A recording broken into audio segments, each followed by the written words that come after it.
Hello there guys, welcome back to another live stream. My name's Mike, aka Decimal Punked, and we are back in the Unreal Engine 5.5.4. So what we're going to be doing this stream is importing the assets the environmental assets has made. If I just nip in, I should be able to get in there. Yeah, there we go. So you can see from the inside we've got a blockout that I've done with those cubes. Just about to see it. It's a little bit dark. And what we're going to be doing is just replacing those with the environmental assets. But first off, there was one issue with the terrain. So if I just show you, let's just quickly go into the static mesh. This is going to be a short stream, guys, because all I'm doing is just dropping in the assets. And then if there's time, I might be popping into Blender to sort out a character animation for the enemy unit. So if I just go in to...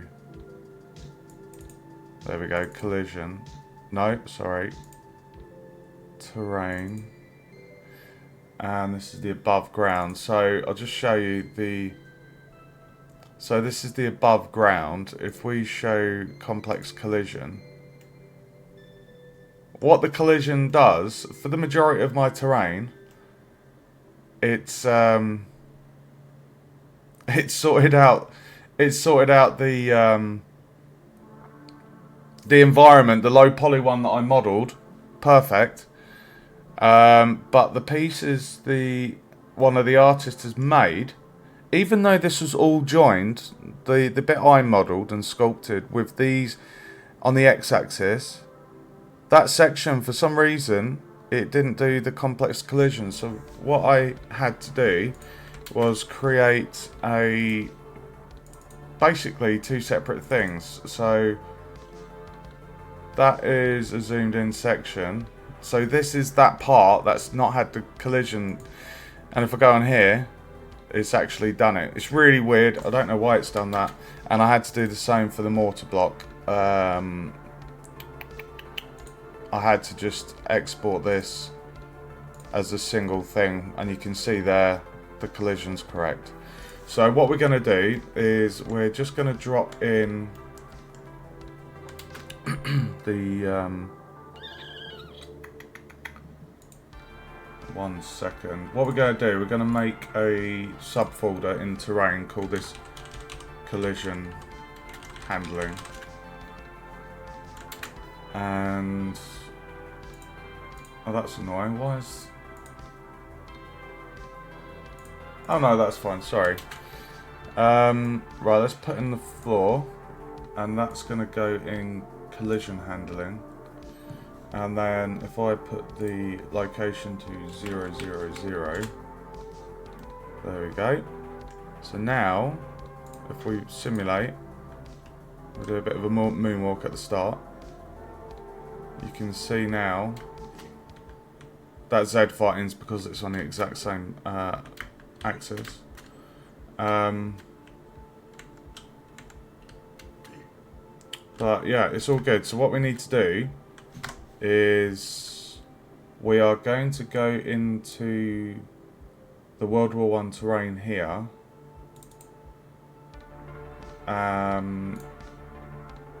Open edit static mesh, there we go. And then under the advanced, no, not that one. Where is it? Collision. Collision. Right, so we're not going to block all, we're just going to choose pawn.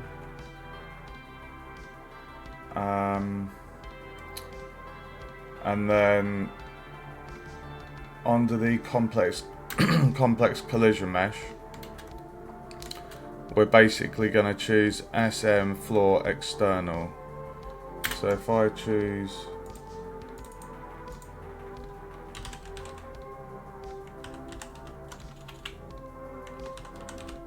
There we go.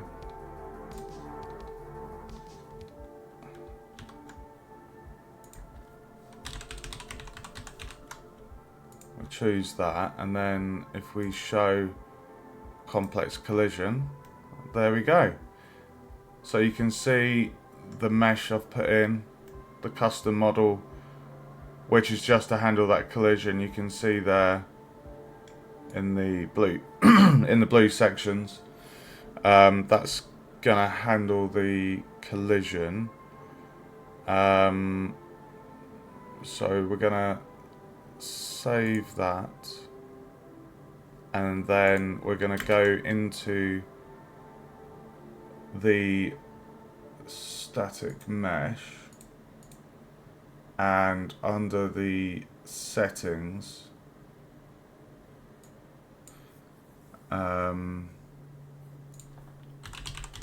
visibility. So we're gonna basically, we're gonna choose, if we just read that, we're gonna turn the visible off. Oh, sorry, I'm on the wrong one. There we go.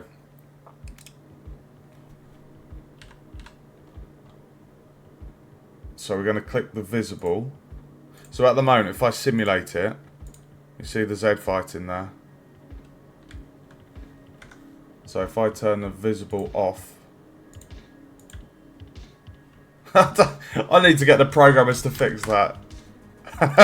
So you start facing right, but if you want to move left, you do the a moonwalk. So now that we've got that collision sorted, we can now walk on the terrain, and as you can see, it has bumpy sections. It's quite nice.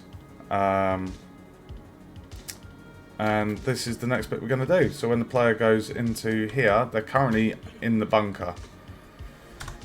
So let's save that. What's this?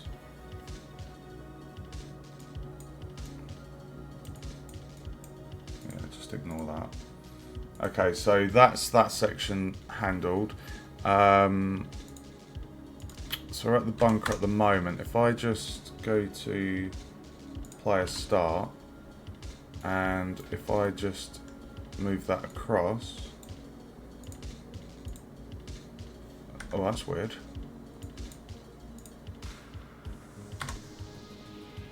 What's happening there? Ah, that's the second bunker. You're not meant to even get that side. That's why we're falling through the world there. The collision is only for this. You see that where that green line is? That is that green box. That is the first bunker. You go down. There's an event where the mortar destroys the bunker. Then you come back out, go across the top. You go into this bunker, and then you come out of the tree. So you're not even meant to be on this section that you can see in the middle of the screen.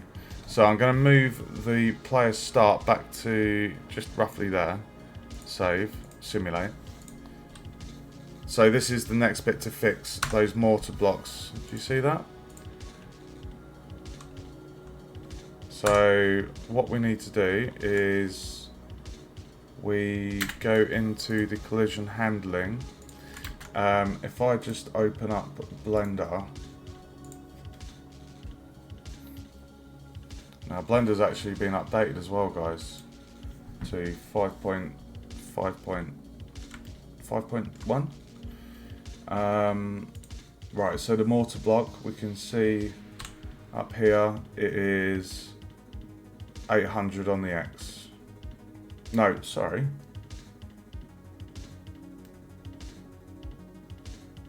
Oh, it's fine, it's fine.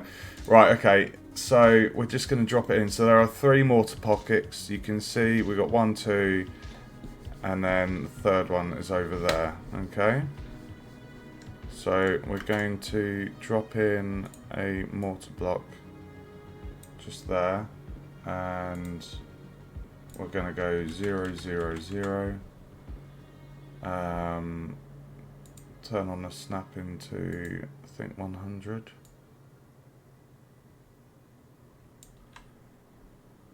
And just, there we go. So you can see it's snapping perfectly to the grid there. And again, we're going to get that Z fighting. As you can see, it's in the exact same place as the joined terrain section.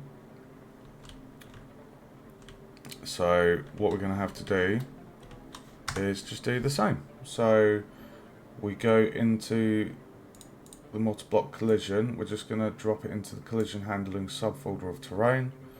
And then if we type in here visible, we're going to turn that off, save and simulate.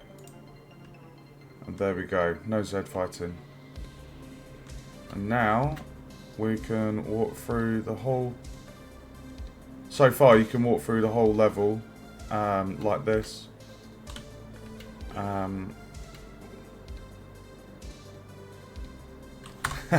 So now we just need to basically replicate that same one. But what I'm going to do, I'm just going to turn that visibility back on just while we move it into the other position. We're going to zoom out. Quite a big level. It's quite long. It's similar length to the medieval one. So, right, so you can see it's highlighted there. So I'm just going to hold Alt and drag off. And then, oh, perfect. There we go. And if I just press F on the terrain, and then if I select the 3 mortars, you can see them there. Now if I turn off visible, there we go. So now if we run through this one,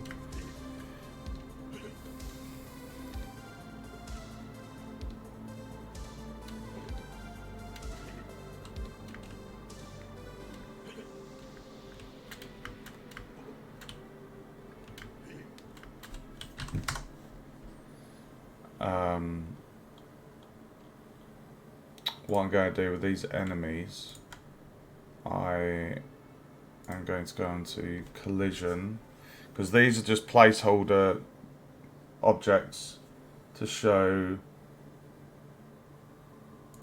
where the enemies need to be placed. So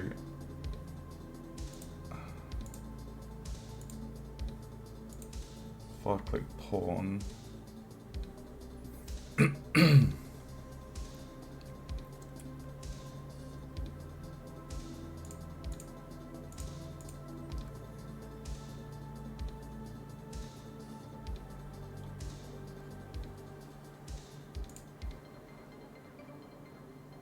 overlap all.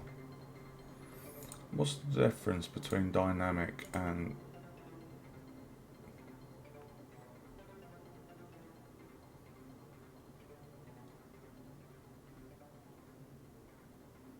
we'll just do overlap all, and if I just simulate that. Welcome to the stream, guys. So I should be able to just run through those now.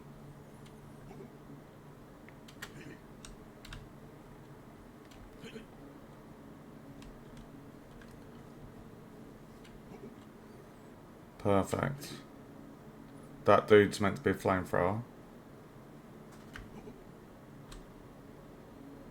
And then you can't see it at the minute, but we're actually under the bunker. Okay, so that's good. So we can now run through the placeholder. I'm just going to do the same for these ones. So overlap all. So I'm going to get the comrades and overlap all. Those will, when we get the character models, we'll obviously be able to replace those. And I'll just do the same for the mortars as well.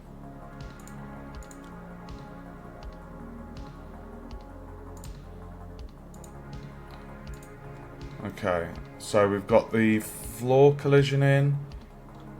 We've got the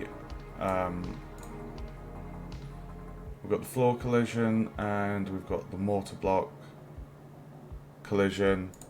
So we're going to save, and now what we're going to do is we are going to import the assets.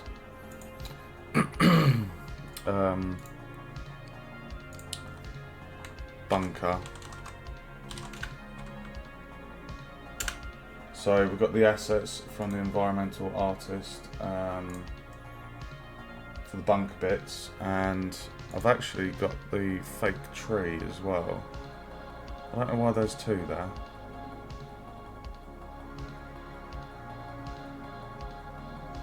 Right, so if I drop... Why is that not... Oh, now it's done. Okay.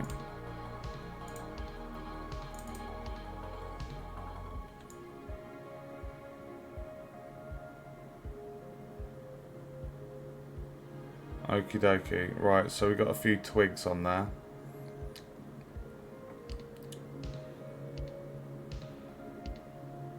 So... It still looks like a little bit of a penis. It really does. It does have a phallic shape to it. But it's got a few branches. I still think that can be improved a little bit. Just maybe like with a couple of branches lower down. I'm not sure. It needs something. There's something about it that's phallic. Oh god. So we're gonna save. Yeah, so that's correct. So basically the side bit, the player comes up. So we'll just save that. And then I don't think we've got one in the scene. So I'm going to minimize the collision handling. And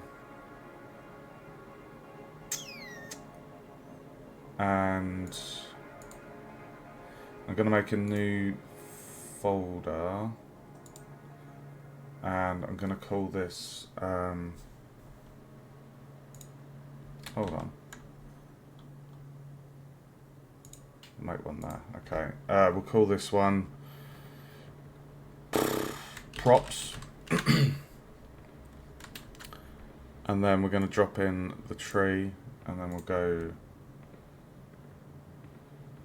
Ooh.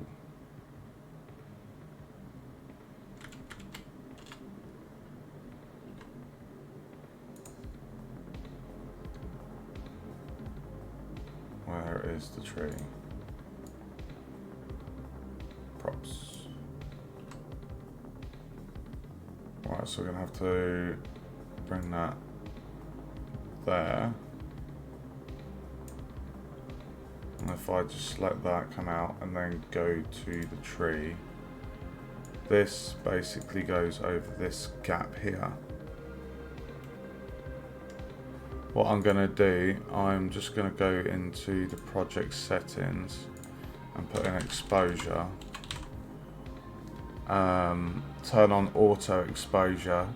I had this off because in the medieval level there's custom lighting in there, so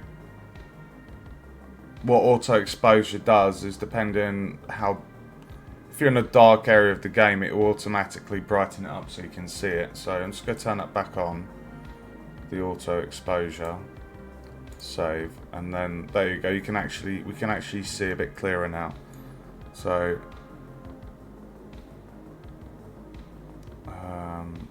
that looks like it's snapping. I'm just going to zoom in a little bit more.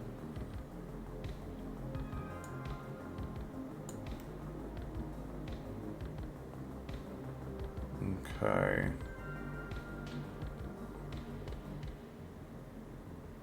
Okay, so it looks like we've got a tiny... Where is that coming from?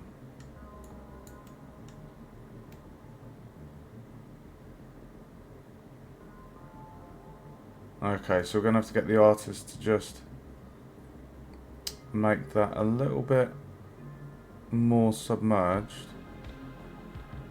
Just because the terrain there, that's why there's a bit of light slipping through. And it looks like the model is... Why is that at a funny angle?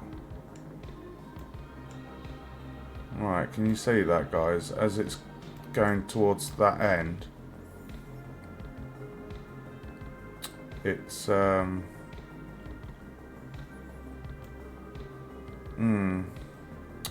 a tiny sliver there, whereas what needs to happen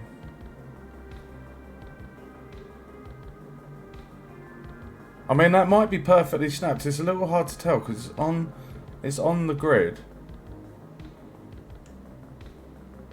But to me, that does look like the vertices aren't perfectly in a straight line as they need to be. So it's not a not a major issue. It's a fairly easy fix. But anyway, the tree's in where it needs to be. And there will be another one of these towards the start of the level where there's a flame trooper in there. So it should be similar to this, but slightly different with a cutout at the bottom section there. But yeah, so that's the tree. So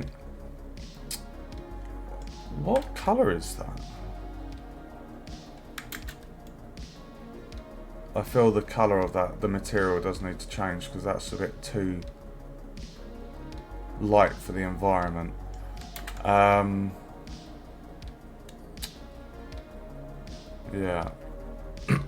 Okay.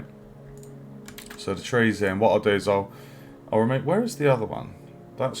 We haven't got that in the level. So what I'm going to do, I'm just going to delete that second one there because that's not in use. So we've got the tree in.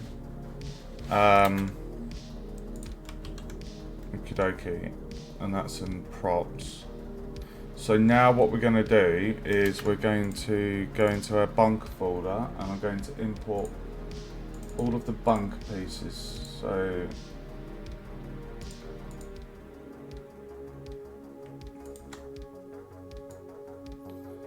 I've been waiting for these for quite a while.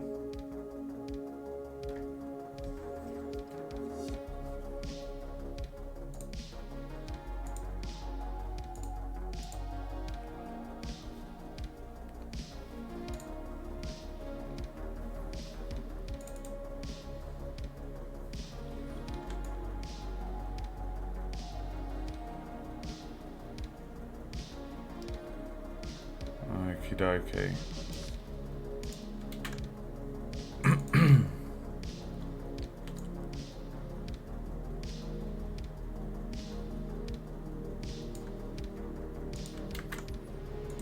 Just going to check the pieces.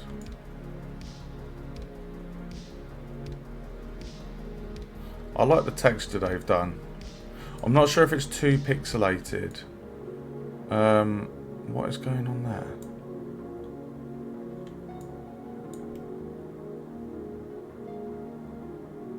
Is that just Unreal's shading? That looked a little bit funky. Okay.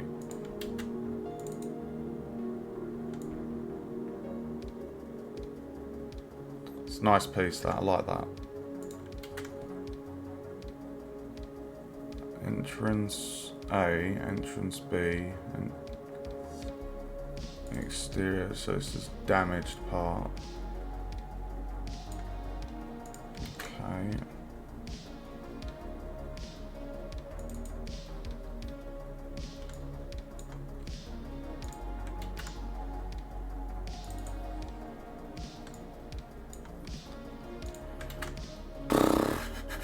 Ceiling.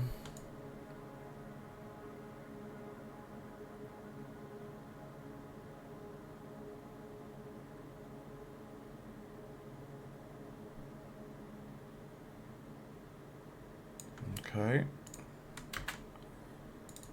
Interior cube. Why has that got shininess on there? How annoying.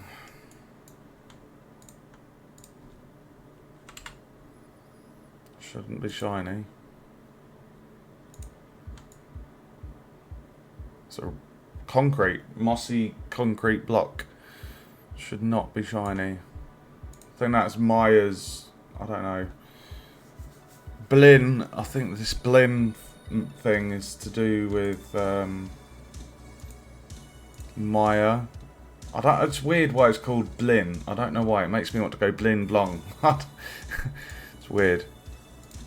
Right, so we've got our cube. We've got the interior floor. I don't think we really needed the cube though, because all we need is the floor pieces.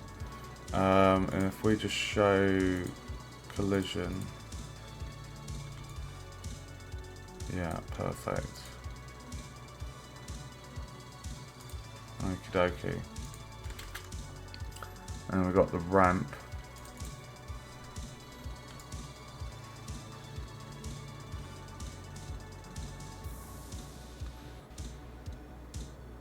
Oh no. There's going to be some Z fighting.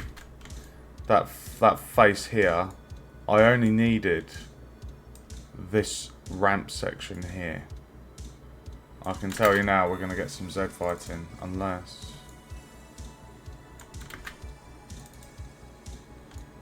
Yeah, so those faces... It's fine, I can go into the model and just delete the faces as I need. But we've got the triangular sections and we've got the wall piece as well. So guys, what we're going to do is we're going to close all those open static meshes, save the level. We're going to hide the terrain there. If I just zoom out and turn it off, you can see the block out that we're going to be replacing now. So if I just zoom in, what I'm going to do, I'm going to do all the interior bits first.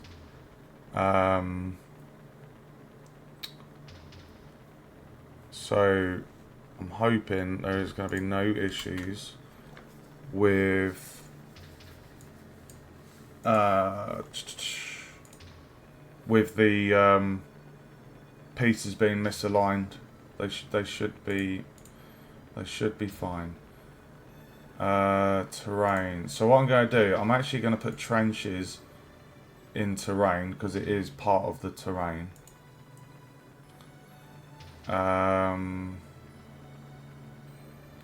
Collision handling, trenches, and we'll leave that main section just within the main terrain folder. And we're going to make a folder in here, call it bunker. So we're going to start with that one. I'm going to go 0, 0, 0, focus on that object, rotate 90.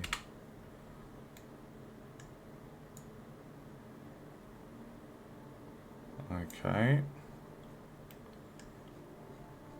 and then we're going to shift it along.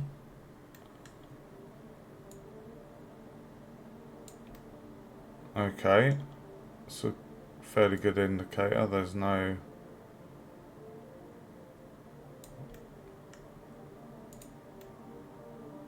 Looks like it's done really nicely there. Exterior, I can't see any gappage. Okay, so now what we're going to do, guys, is we're going to basically just do this methodically. So we're going to delete that section out and move it down and just duplicate the process. So we're going to get that one, we're going to delete, and then we're going to go 1, 2, 3, 4. So it's going down 100 units at a time. And then get rid of that one. 1, 2, 3, 4. 1, 2, 3, 4. Now I can tell you when I turn that on, Oh, yeah, there we go. There's the Z fighting I was telling you about, guys. Because as you can see, we don't need to see that face. The idea with that terrain, I've modelled a section with this whole wall cut out. So yeah, we're going to need those side faces removed from those models. We literally only need the ramp, the ramp section of that piece, but I can sort that. Let's put in the other pieces.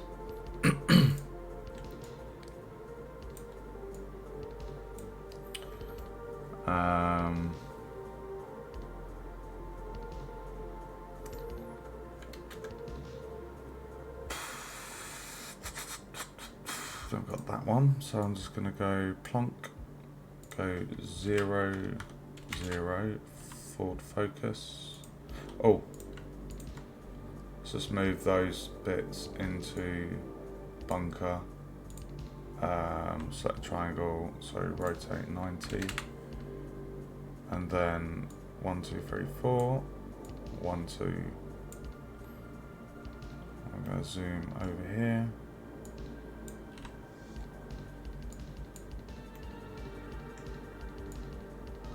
And we're going to delete out that bit.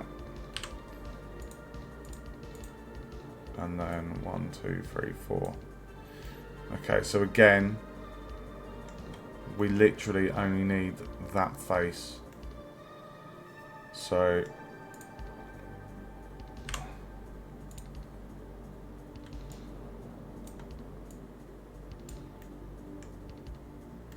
I really like the texture. They've done a good job of that. It's simple. It feels Tomb Raider 1-esque.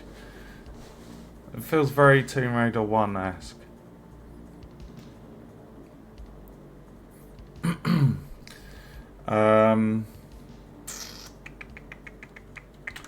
Right, then we've got the floor plane. So here, where we've basically got these cubes, we don't actually need the full cube. We only need that floor plane. Just the floor plane.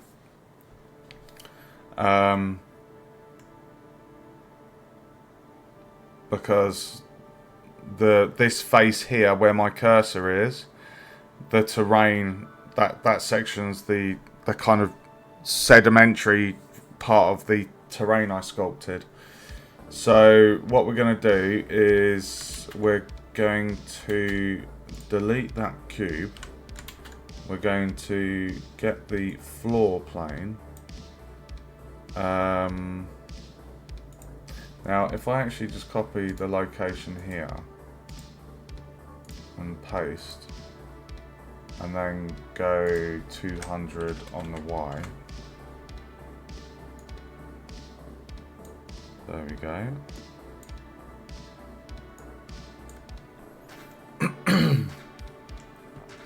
Sorry about the throat, guys. I've got a bit of a sore throat. So we'll put that in there. Right, so now what we do, so that's the floor.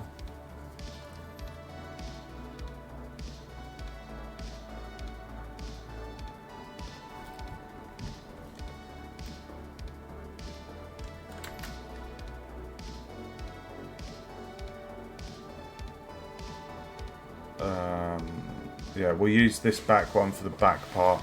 So we're going to duplicate this, and 1, 2, 3, 4, and then we're going to rotate, I think, on the X.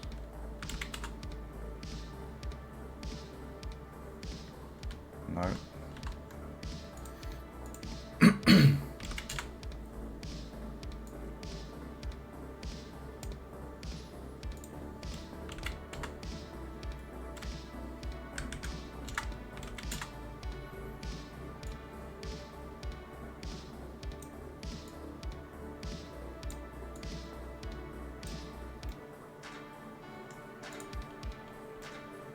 Perfect. Okay, and then we just select these parts.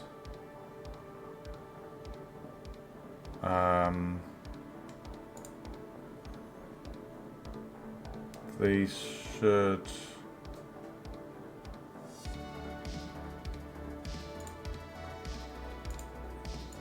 Right, so the players should be able to walk on top of these.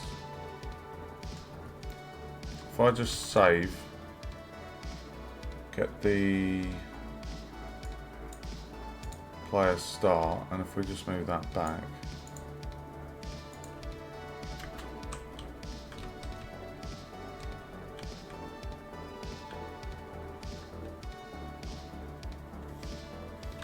Interesting.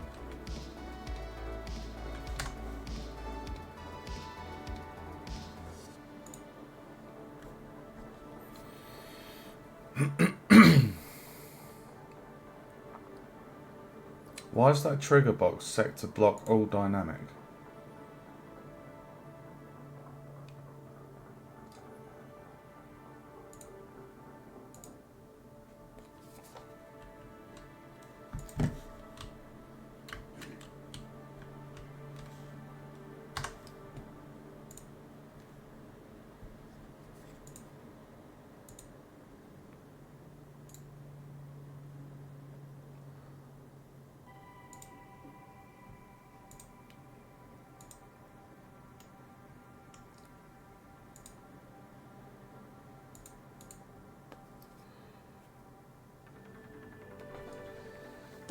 What is going on there?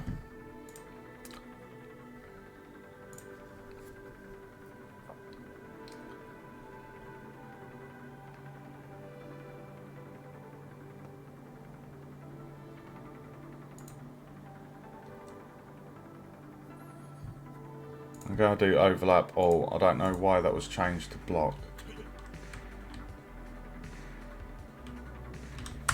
Okay, and then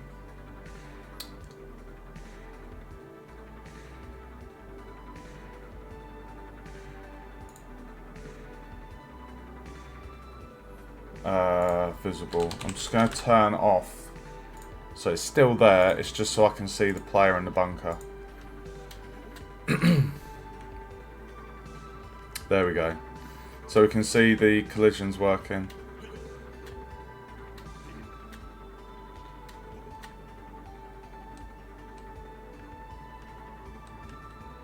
And as you can see, the face goes invisible because the normals are on the other side, but that's fine because that part closer to us, that's all the terrain, so that's not a problem at all.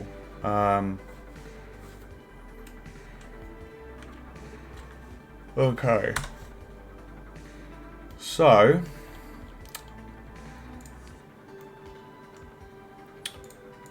we're just gonna delete these out.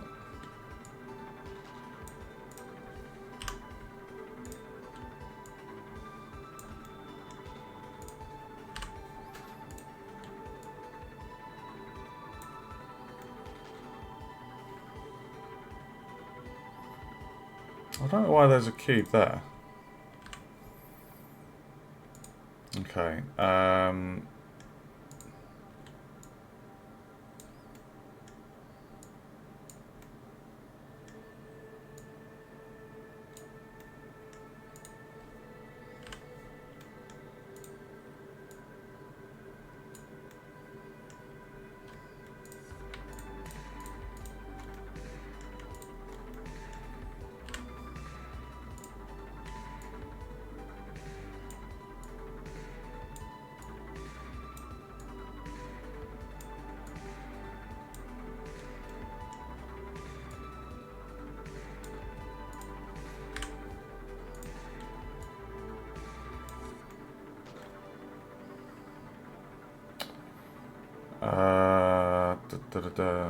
So I'm going to delete that one.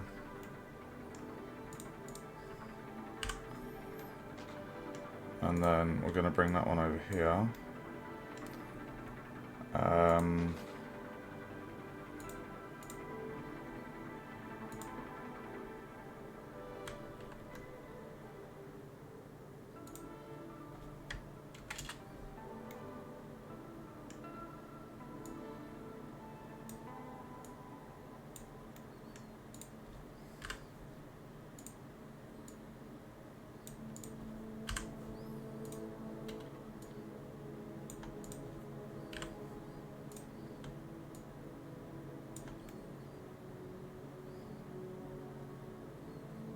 Nice. Okay.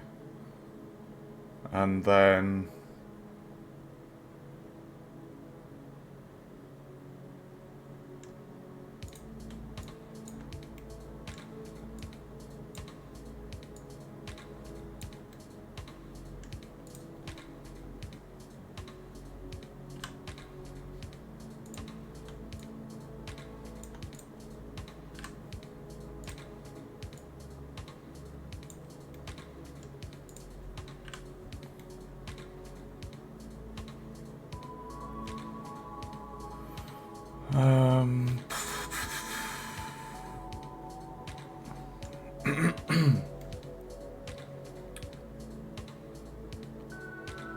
right, so we just got the ceiling plane now.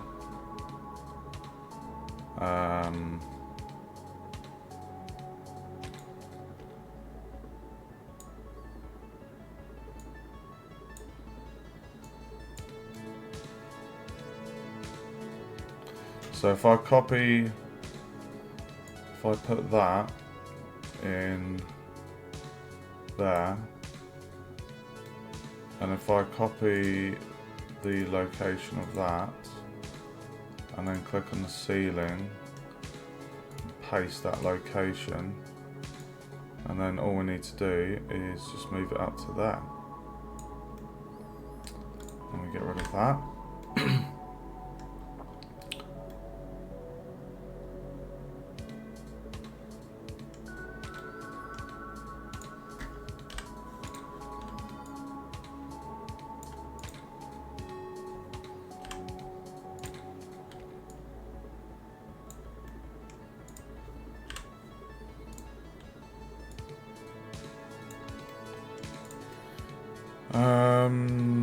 Right, so now we need the ramp section, which was not that one. It would be this one here. So we're going to delete that one.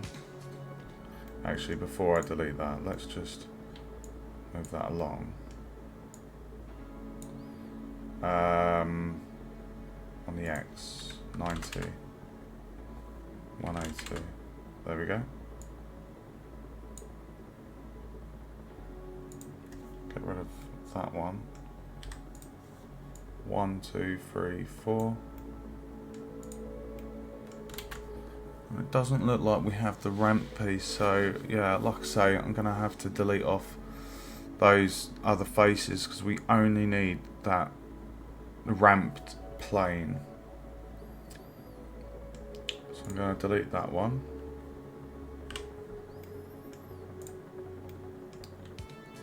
One, 2, 3, 4. 1, 2, 3, 4. 1, 2, 3, 4. So then we've got 1, 2, 3. 1, 2, 3. Okie dokie. And then, right, so what we're going to do with this bit, all this needs is top, side, ceiling. So get rid of that. Top.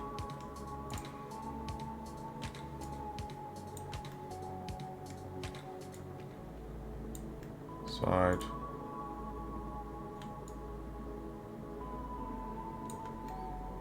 And there you go.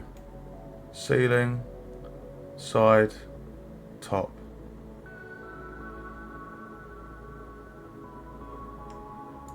And then for this one, that.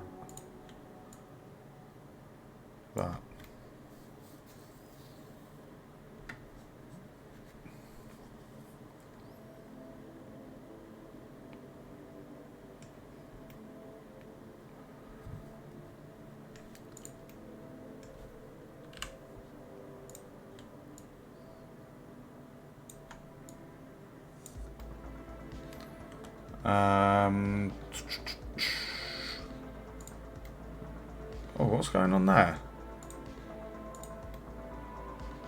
What? Why have I just got two?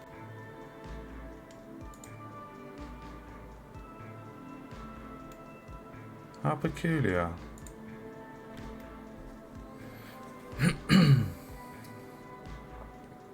What's going on there? Why is there just two?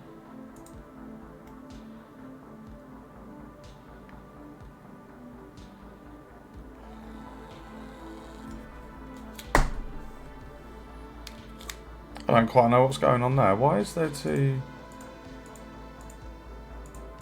Let me check Blender. That can't be right.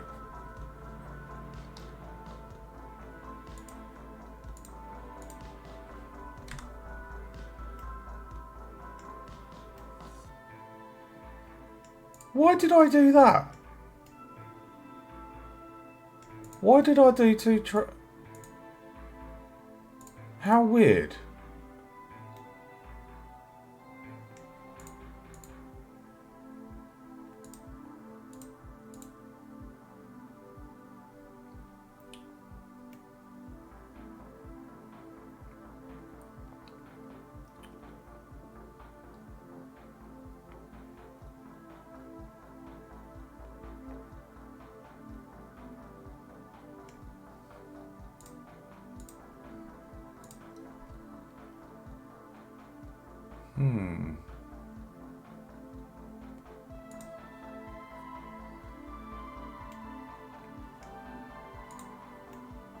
Okay, so that's the shape I've done. I wonder why I did two triangles there. How strange.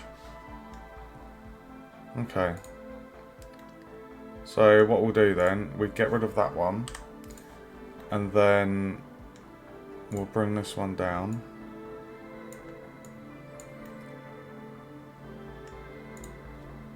Weird.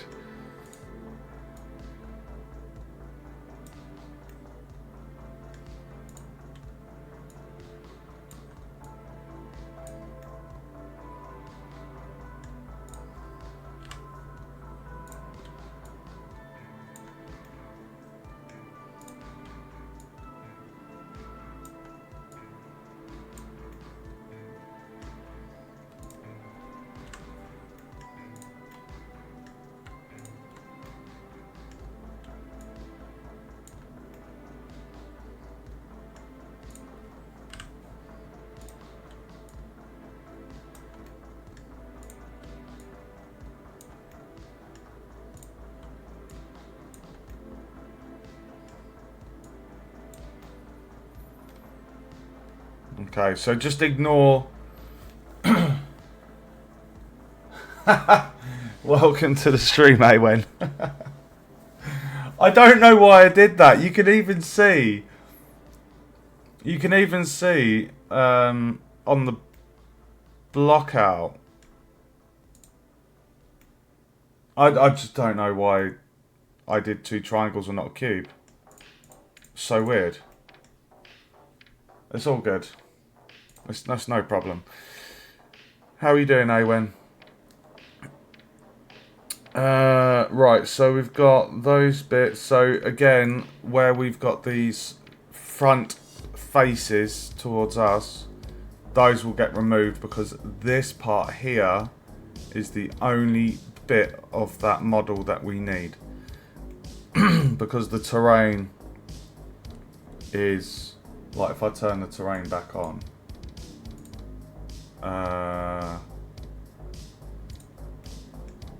why is that not showing?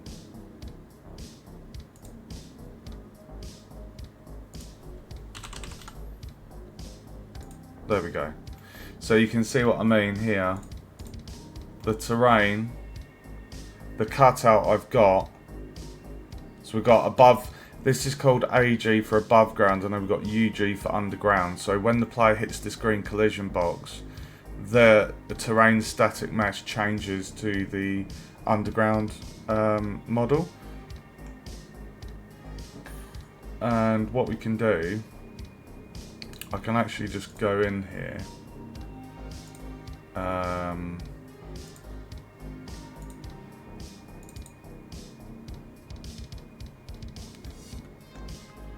Has he done that just there?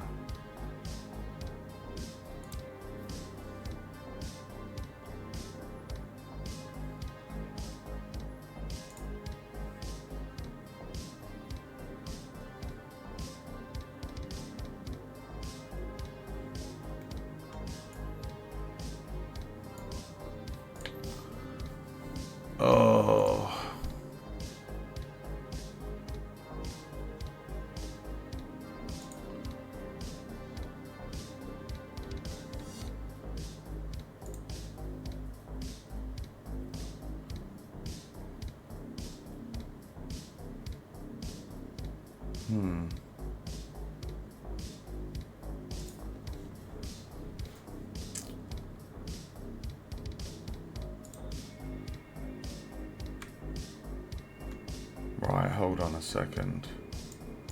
I can quickly fix this because at the moment there's just that one collision box. I don't know what this...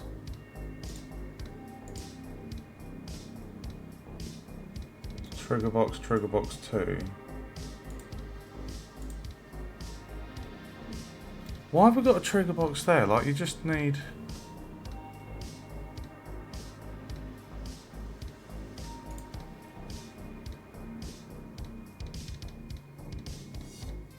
What is going on there?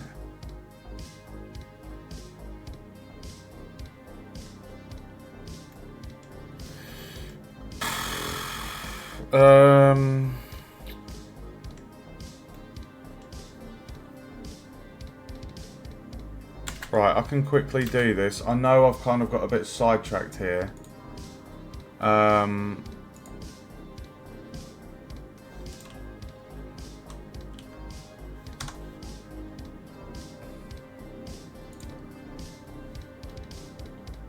Oh, let's just quickly put in that piece up here.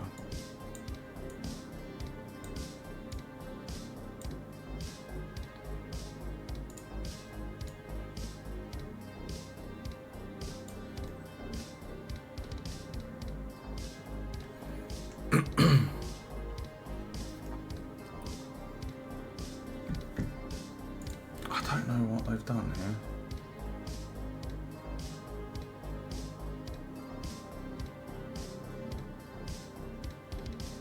Trigger box.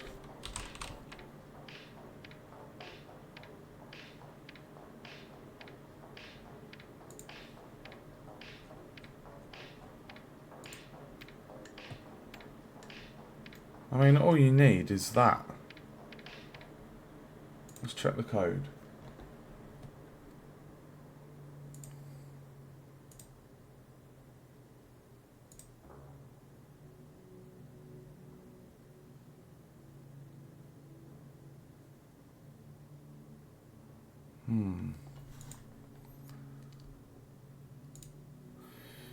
Oh, it's been a little while since I've done this. We basically need to say get this, target that, and change the static mesh to that one, underground.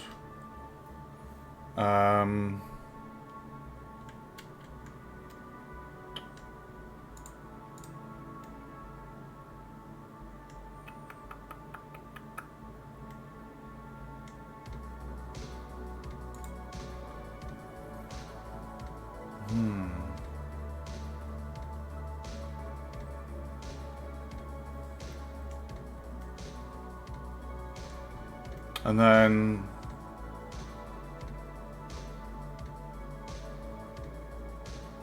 it doesn't even need to be that big.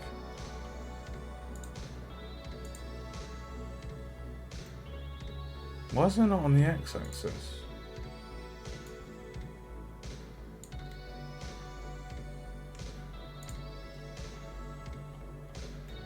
I mean, that's off.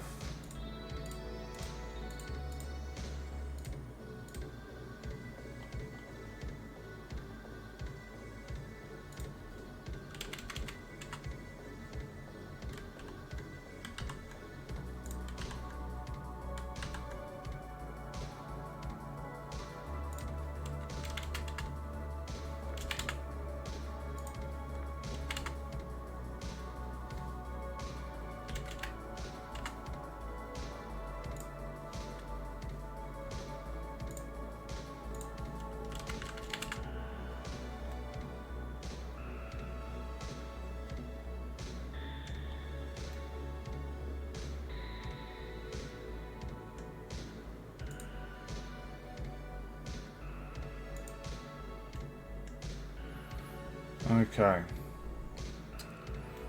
So when we enter that, we want to say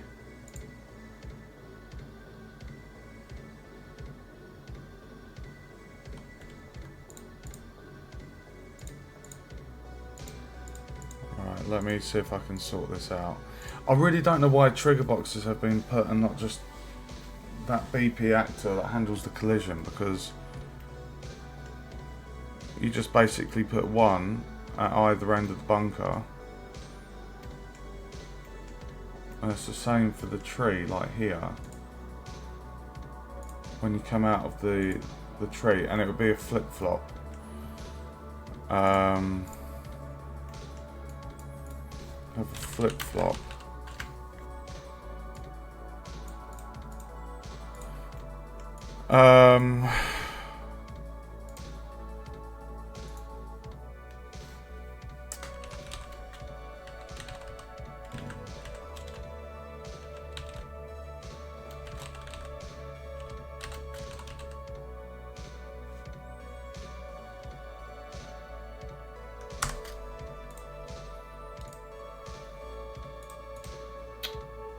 So we want to target that. Static mesh actor.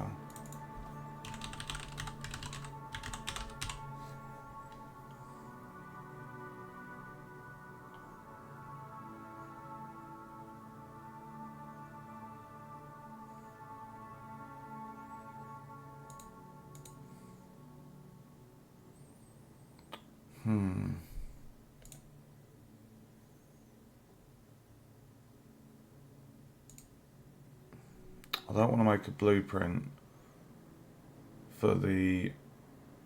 There must be a way... Sorry guys, it's been a tiny while since I've been... Obviously I was in Unity like last trimester.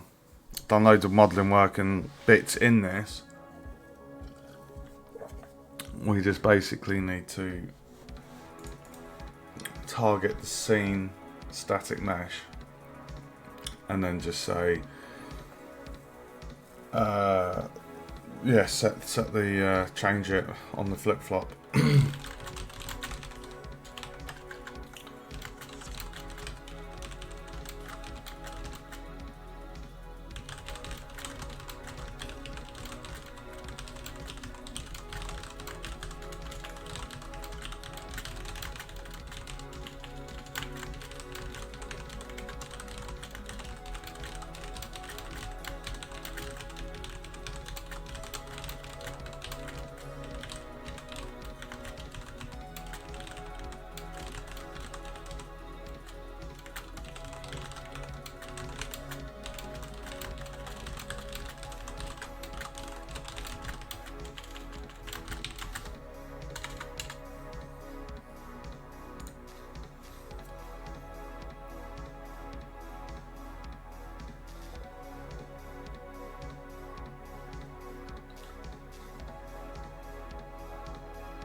Find all actors in the world with a specified tag.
What a pain in the frickin' arse. That's doing that as an array though.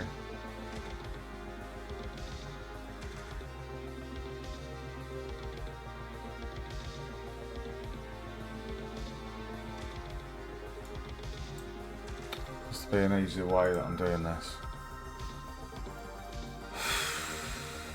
Static mesh actor, we know the name of it.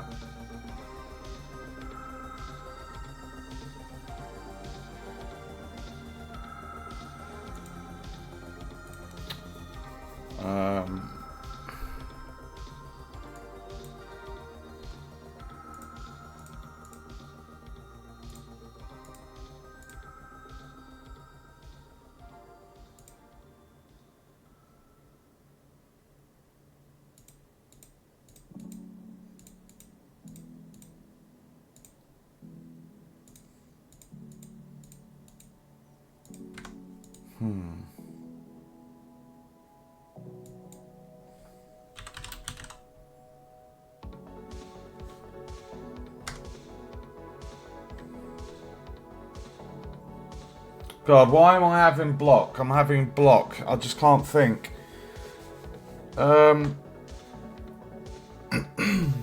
We know there's one actor. I just need to set... I think I just need to set a reference just to that one static mesh.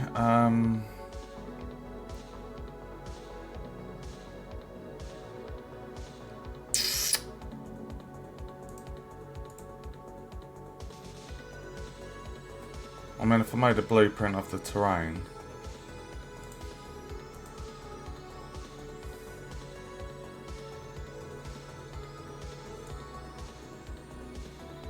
And we know it's got the tag terrain.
I don't want to get all actors.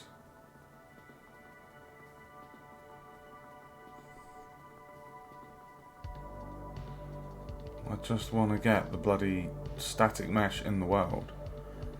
And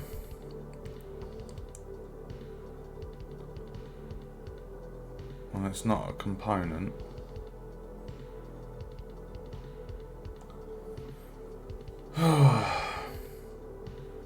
It is 2:40 in the morning here, guys, and I'm a little bit tired, but I should be able to figure this out.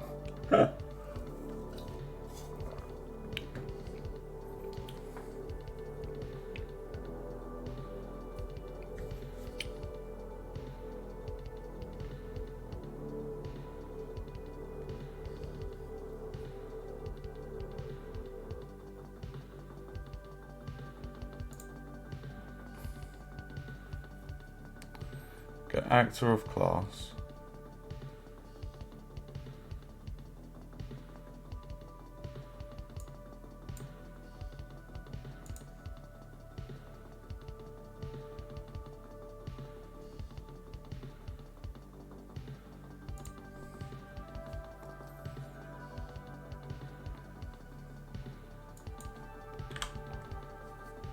That's not right.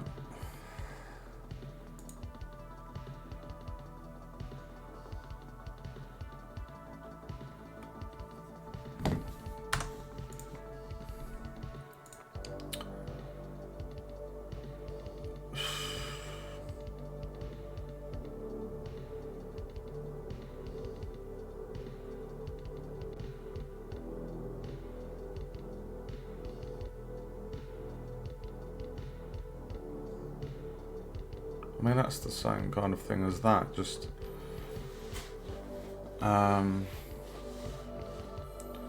actor has tag.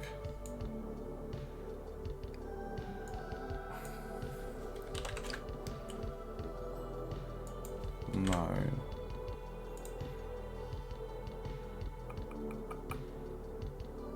I was doing this block out and now I've got sidetracked trying to just set up the flip-flop so we can actually see. I just want to see the scene change as we're doing that.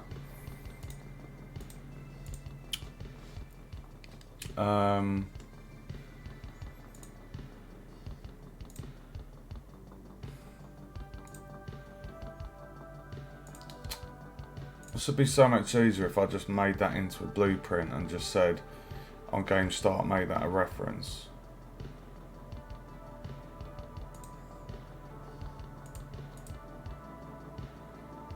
I'm just going to do that.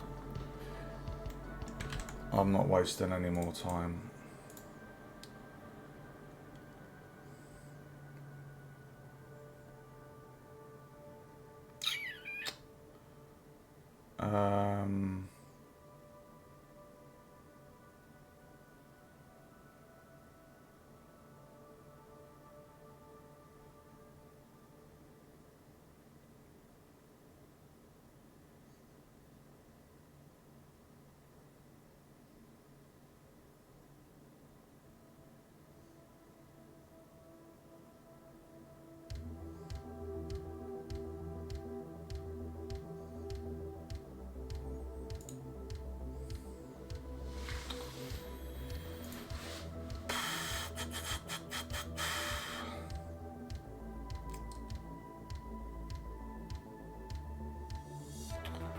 I'm sure there was a way.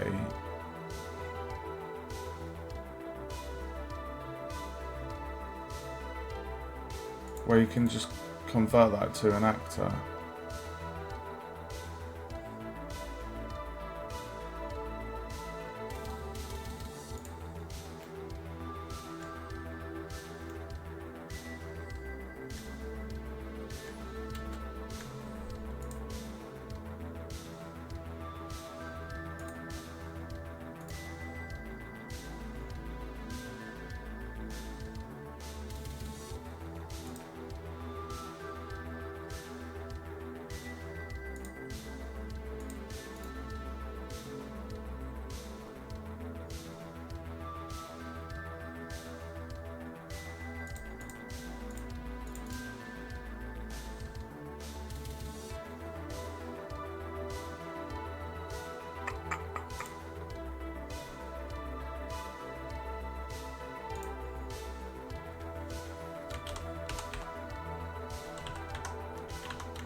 Dude.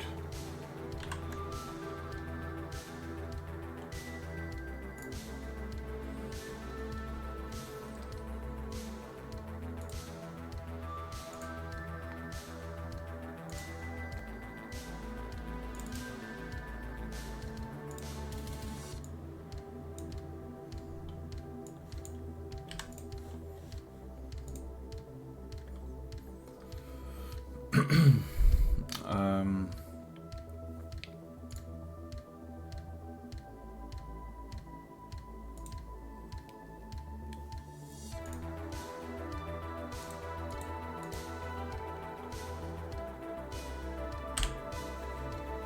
right, now we've got an actual blueprint. So now what I can do is cast to that instead of all this bollocks I was trying.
So on component. It's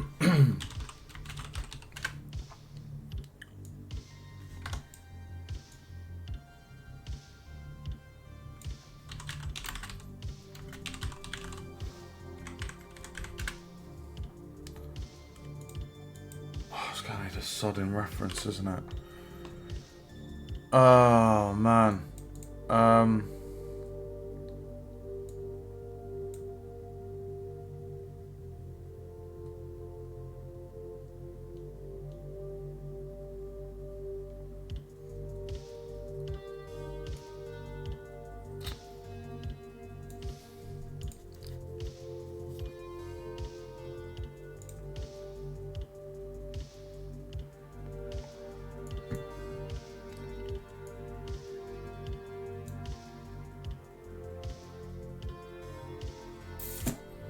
I'm going to have to query this with AI. It's that bloody pin, the object pin.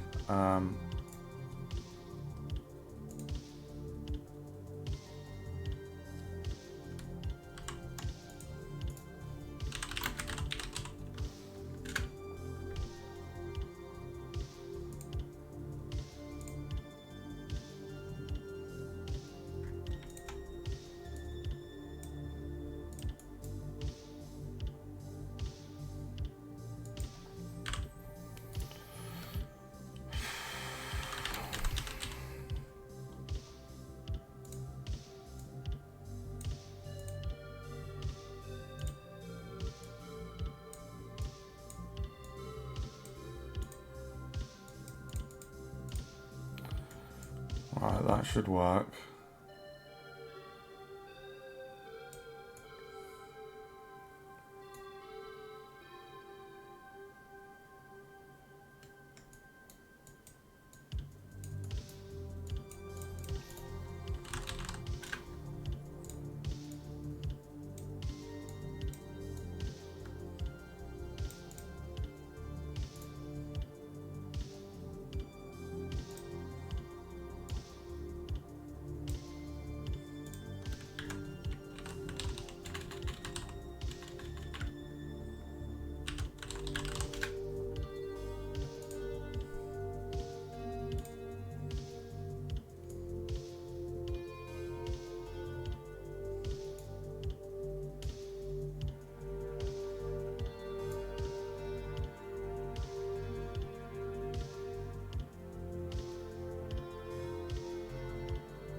Right, so set the reference to beginning play, get that, set it as terrain.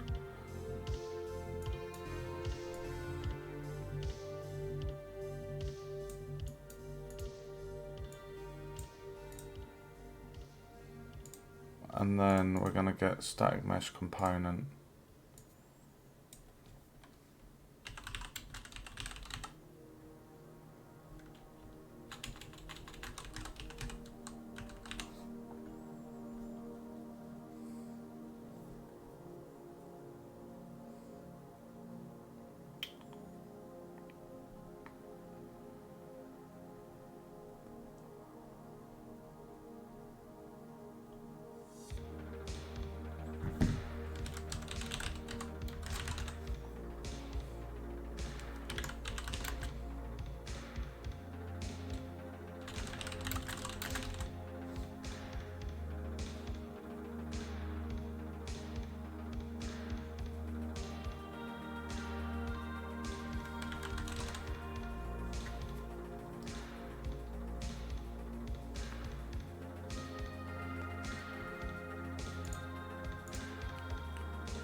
Fuck's sake.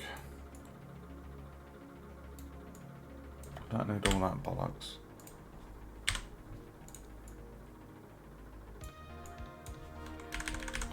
Then begin play, get the actor of class, set the terrain as the variable. So we're cast into this. We need to target that component and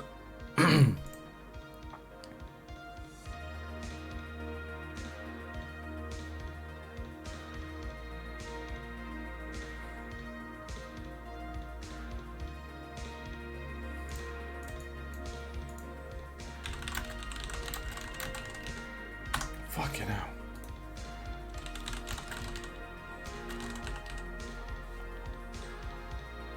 I just want to get the bloody component.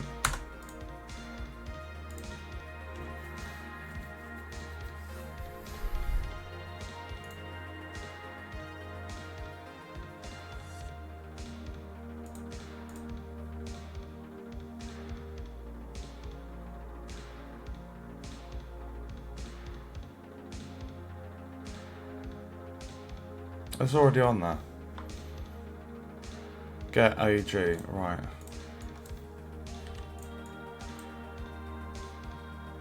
Oh, it's already got it.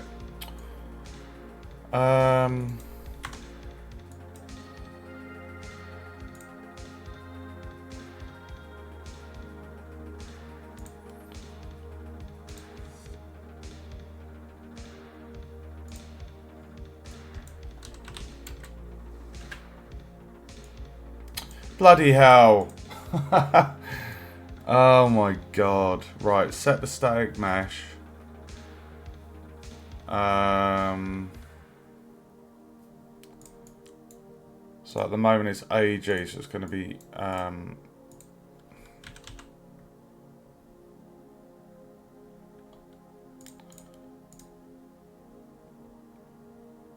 if I just put in World War One.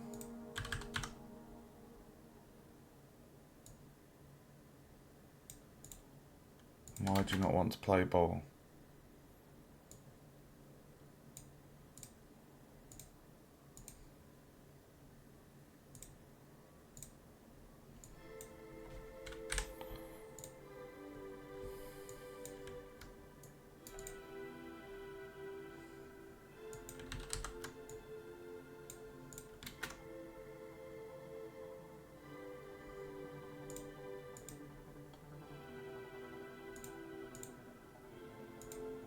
So we've got AG and we've got UG. Right.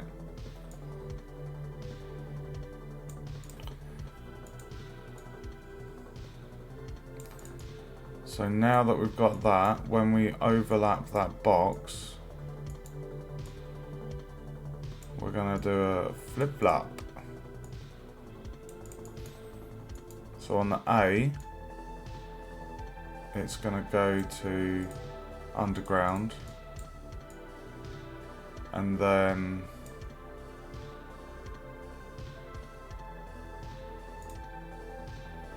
on the B, it's going to do that. So if we now move that here,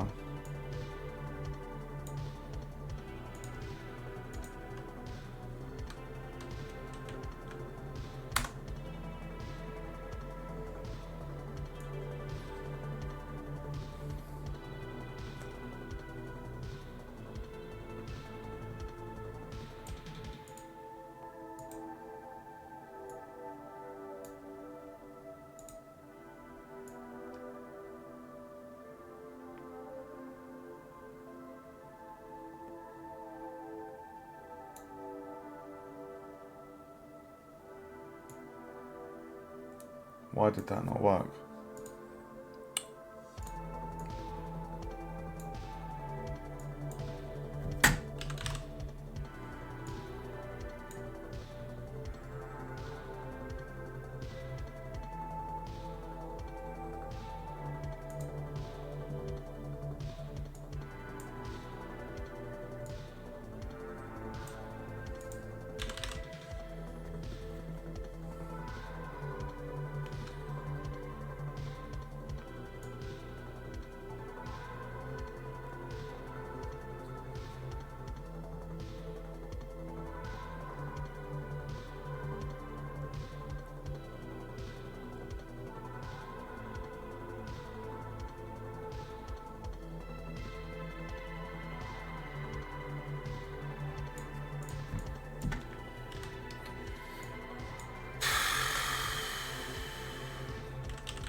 Why did that not work? It's the exact same. Why has that been a bastard? We're in the box.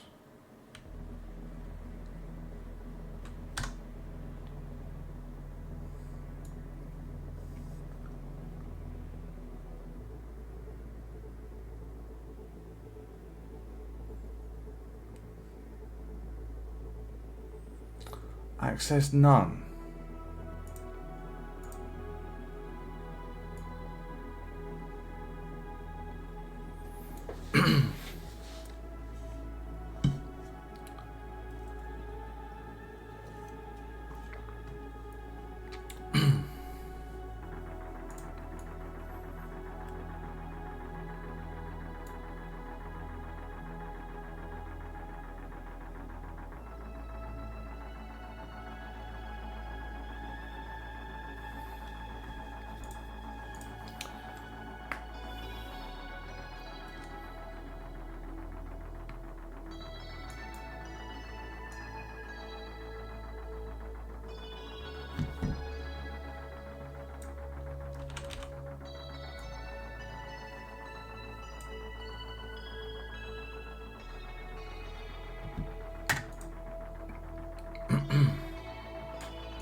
Sorry about this, guys. It's taking a little bit longer.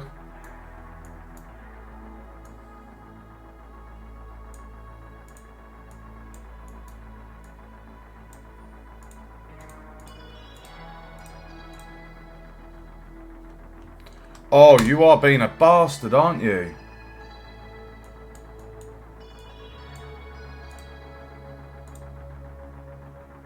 Why are you not working?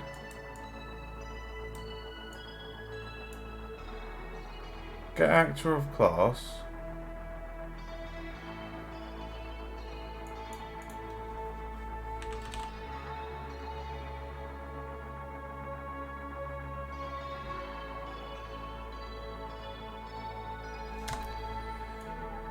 I don't understand where I'm going wrong here. Static mesh component. We've got the reference.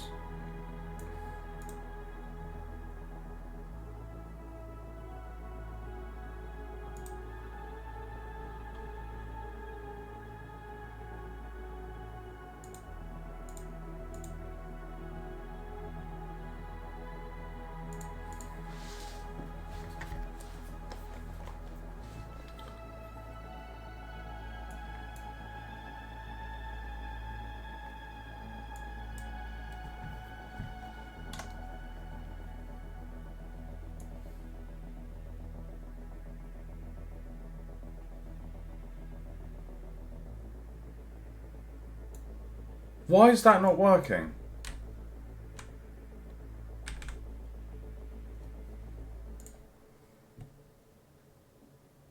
Why is that not working?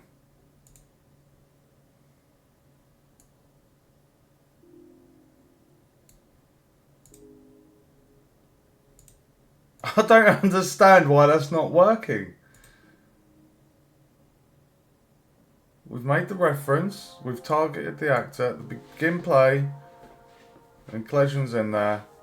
Get the actor of class, get the terrain, and set its static mesh component to terrain. And that's the static mesh component there.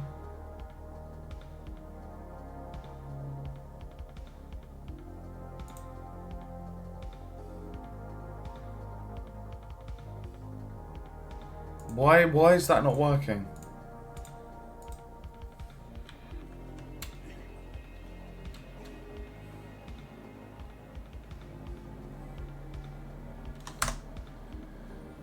Oh, it's just pissing me off.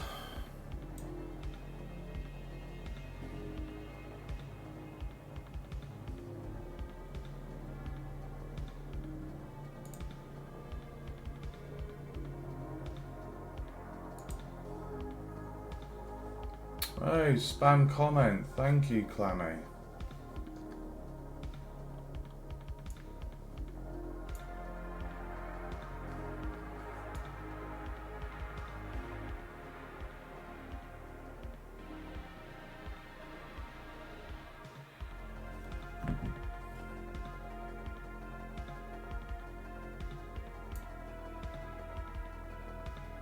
Like, is this bit not...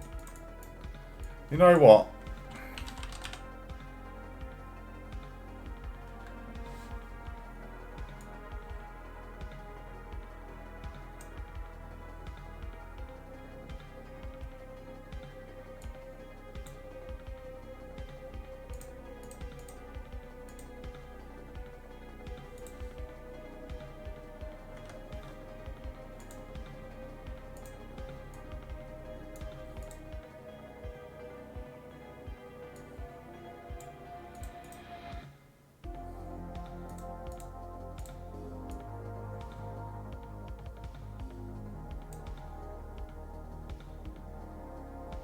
The fact that that's not even... You see up the top left there? I don't think it's...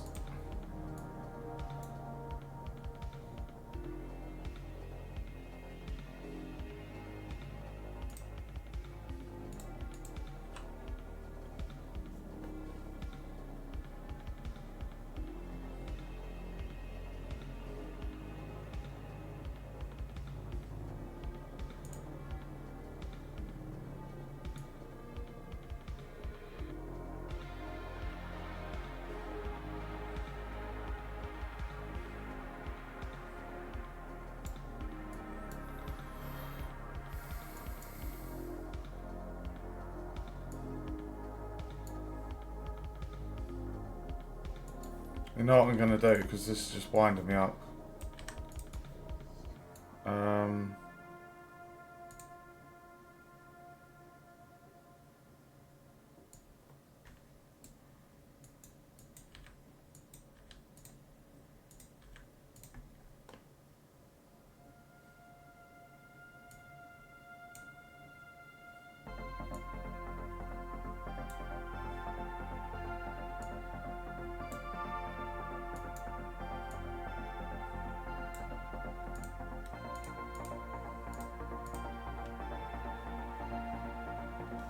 Dude, what the fuck? Why is that not...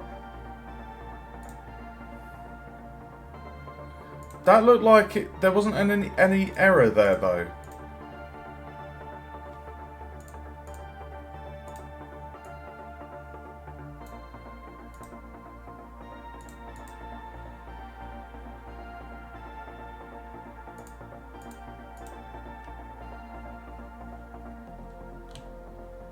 We're not getting an error.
Bro, what the fuck? Why is this not working?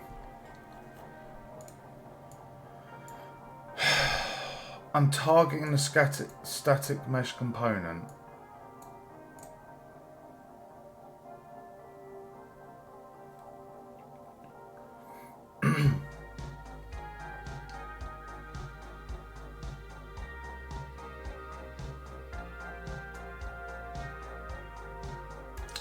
Let's just remove this flip-flop and actually just see if it...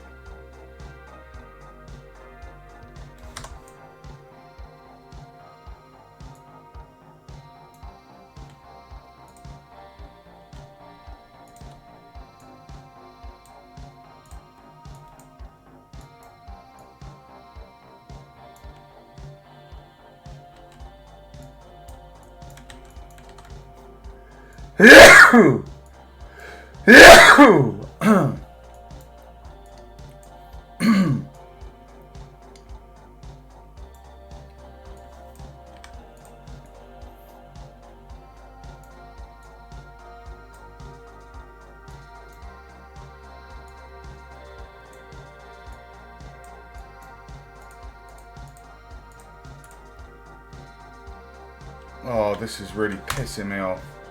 This is really pissing me off. Something so simple.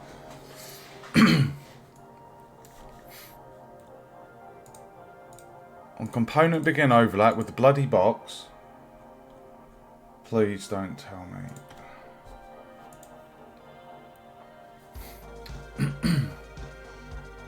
Overlap the pawn. This is so frustrating. How long have I spent trying to sort this out?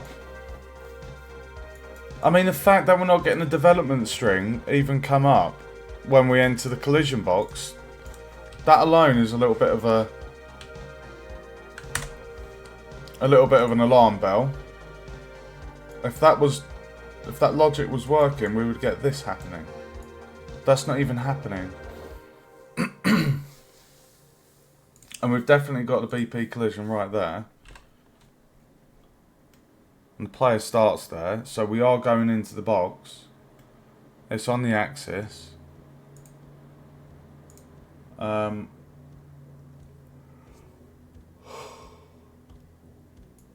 getting the actor of class, we're getting the terrain actor. And we're literally saying, set the static mesh component.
Why have I got these two little circles?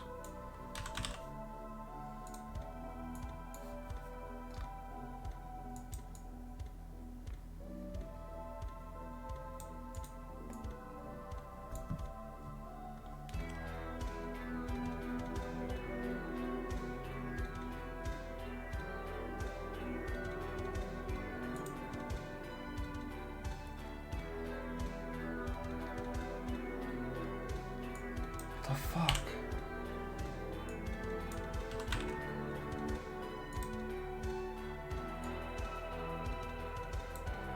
Why is it not working, dude?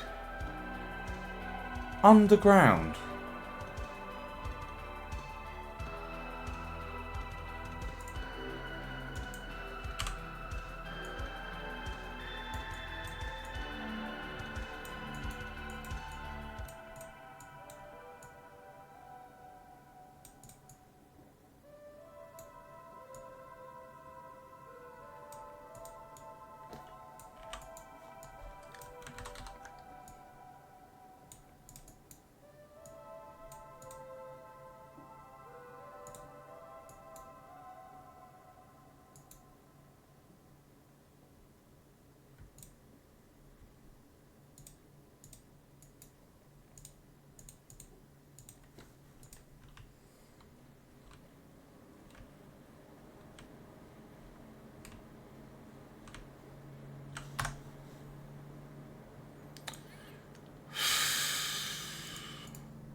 This is really pissing me off. I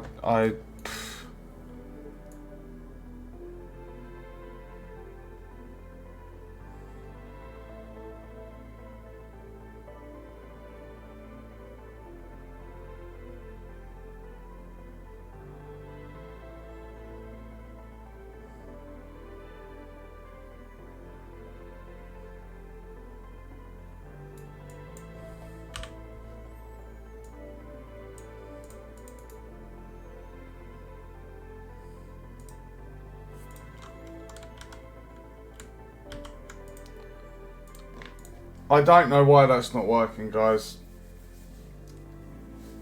I really don't know why that's not working, and it's really fucking annoying. I'm sorry I'm swearing, but it's frustrating. None of that code, these development strings, they're not even showing up when we overlap. We're not getting any errors, but if that was working, top left, I should be getting a message saying is working. It's not even registering, but we're not getting an error. So I'll ask the programmers tomorrow. It's got. I don't know. I don't want to waste any more time on that. That's just really frustrating. Really, really, really frustrating. Why has that popped up?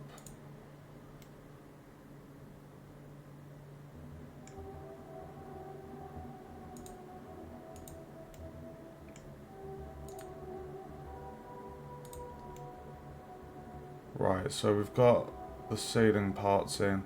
What I was trying to do there, guys, was just get it so that that collision box, just for anyone that was wondering, when we enter that collision box, it's meant to switch the static mesh of the world terrain to have this hollowed out section where I've been placing these bunker pieces.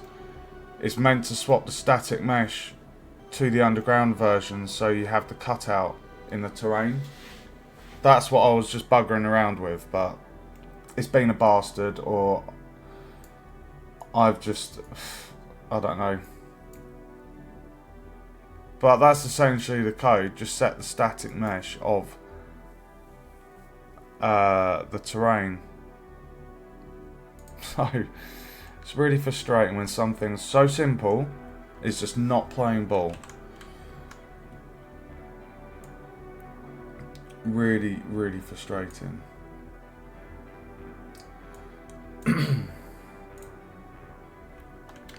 Right.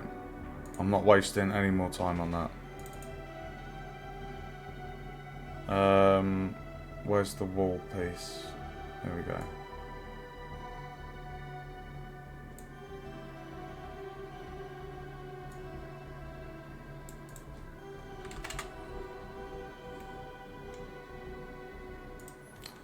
So if I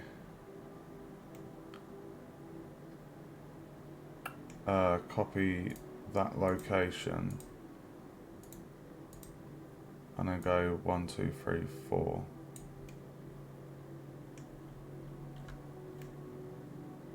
Nice. And then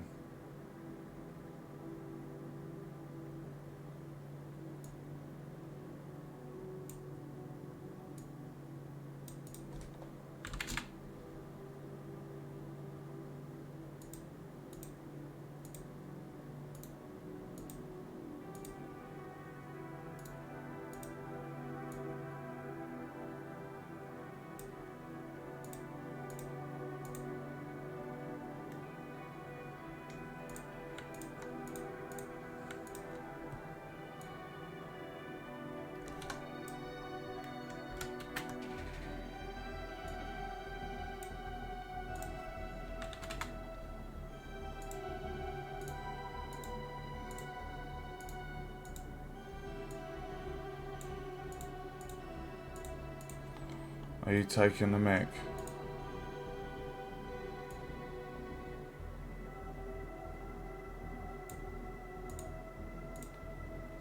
What has he done there?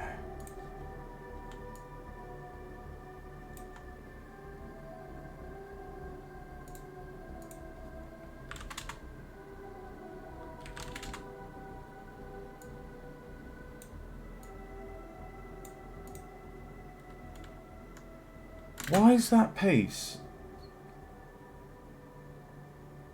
So one of those pieces is buggered, basically. I'll just use the same piece and just rotate it.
Right.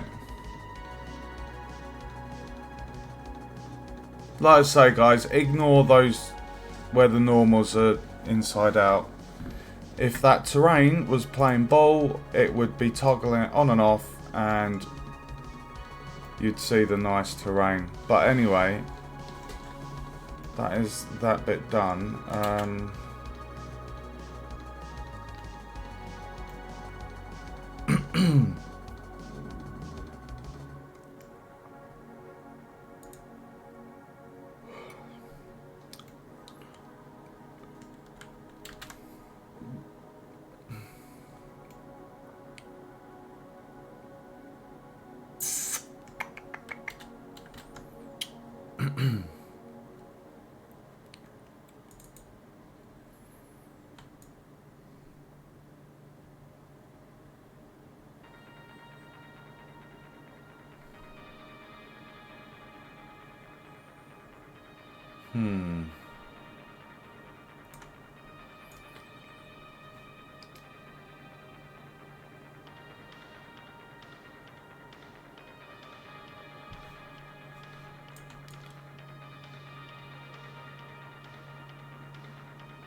One problem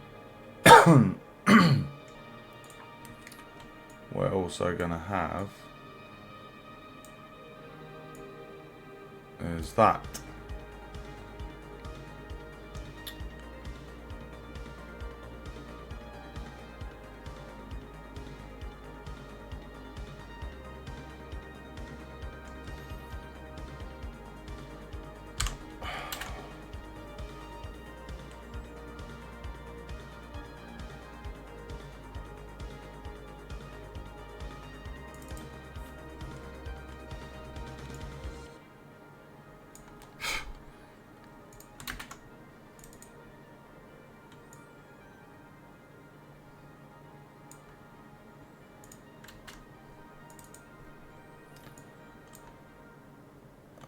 What is that? Exterior wall. We're basically going to need a piece of that because if the player's moving along, we don't want them seeing inside the bunker until they're actually inside. So you come from the outside, that face should be solid. So then when we go in here, we'll change that to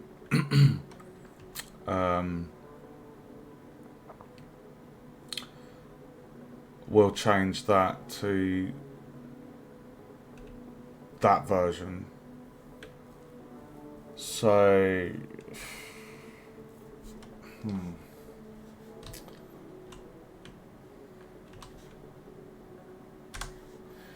let's just what is that bit?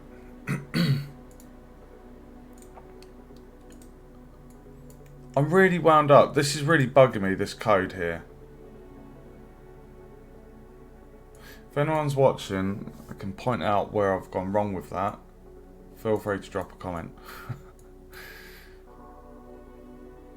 Yeah.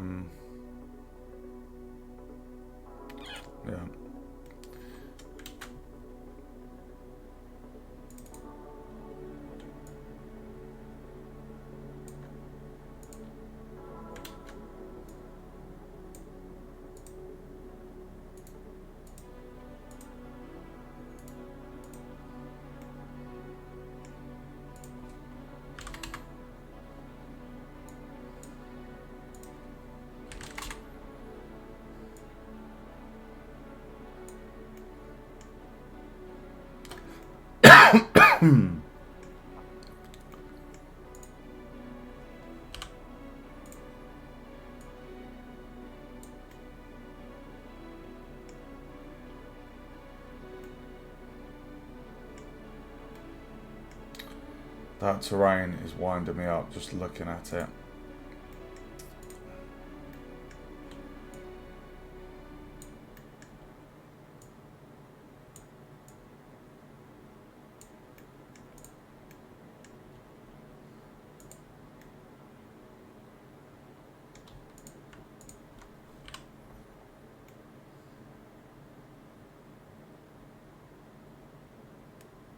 Are you joking?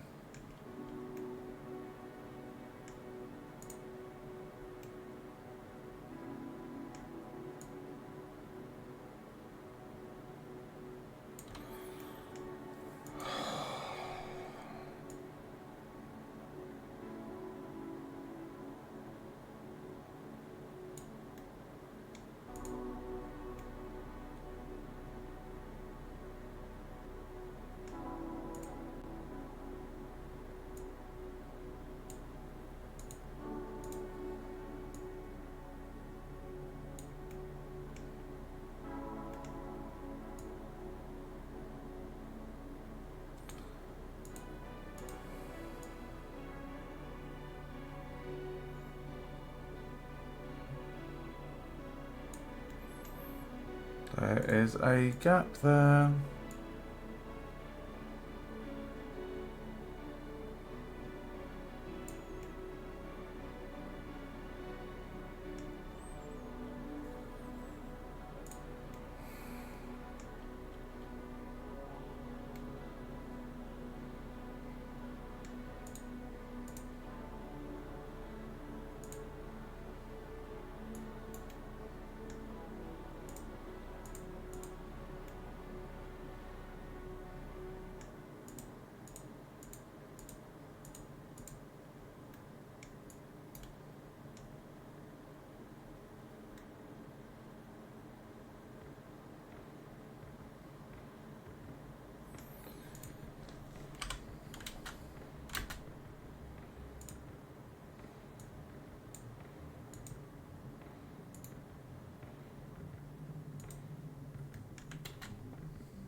Where was that?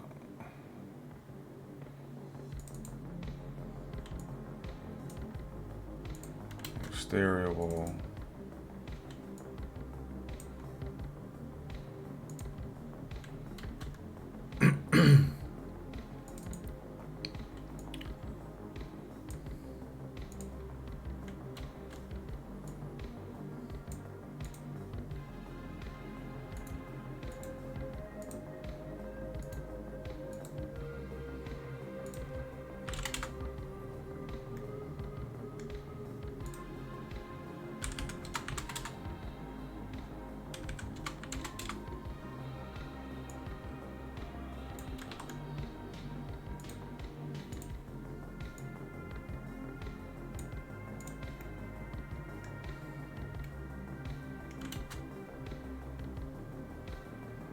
Oh, mate. Right, that's great. We need...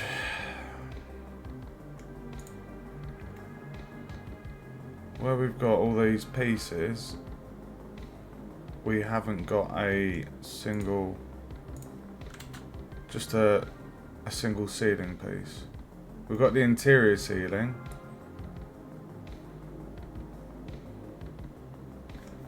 But that interior ceiling plane is for this section here.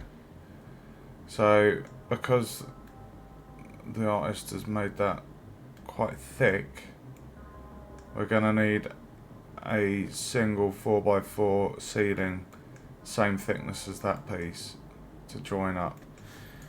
So I'll have to request that tomorrow.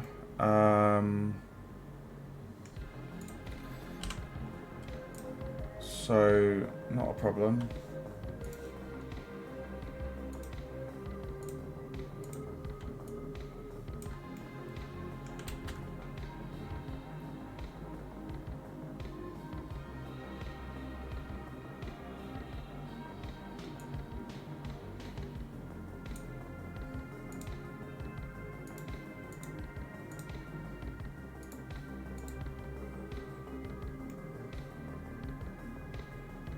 Hold on, what has gone on there? Why is there two? I didn't do two. I'm having a bit of a nightmare tonight.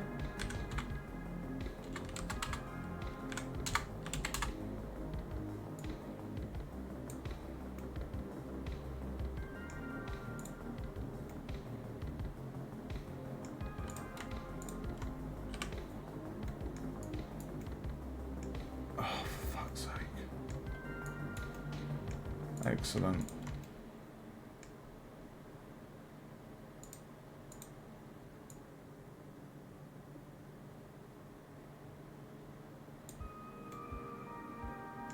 Is that off?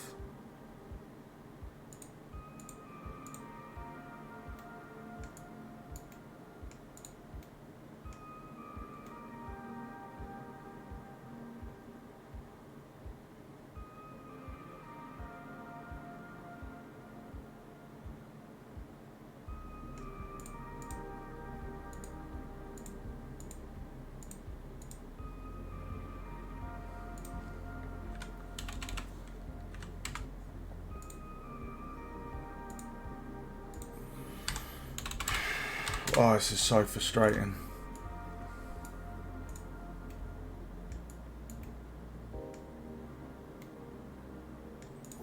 Looks okay from the inside.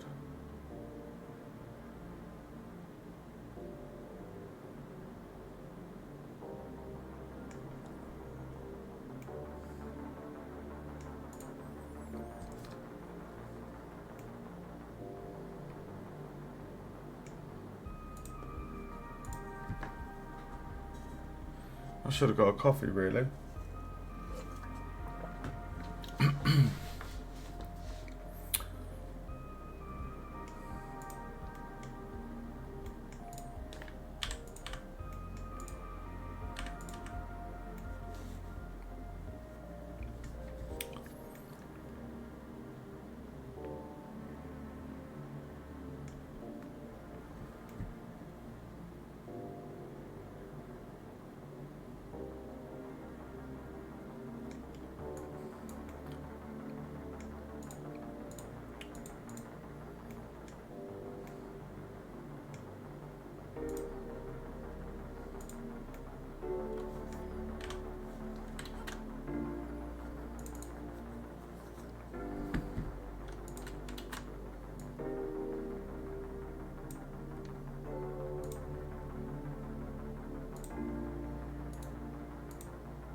Oh, this is winding me up as well.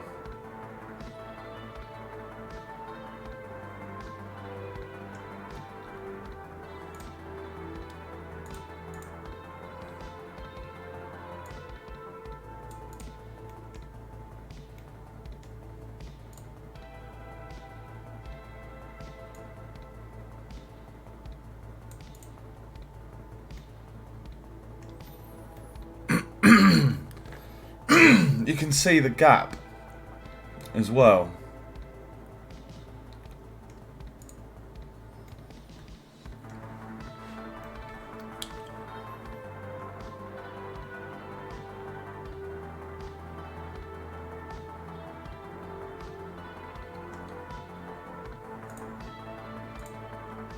Oh, it's so fucking annoying.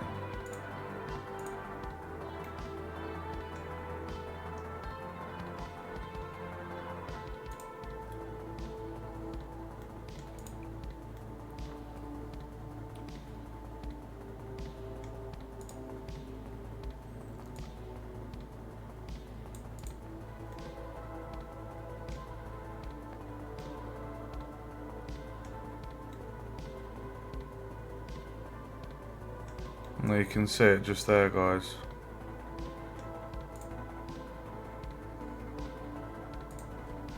I'll move it one across.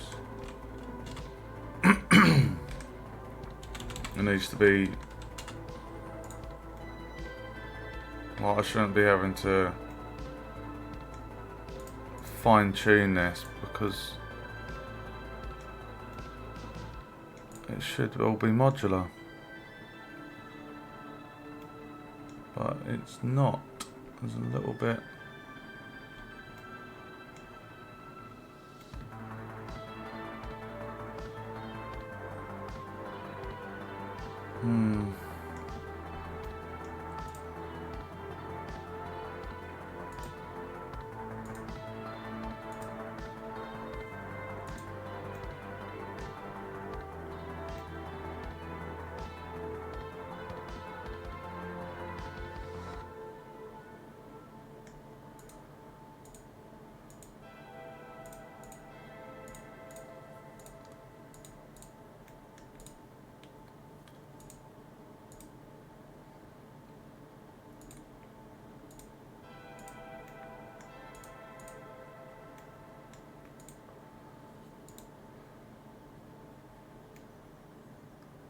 I'm thinking the pivot point should be set to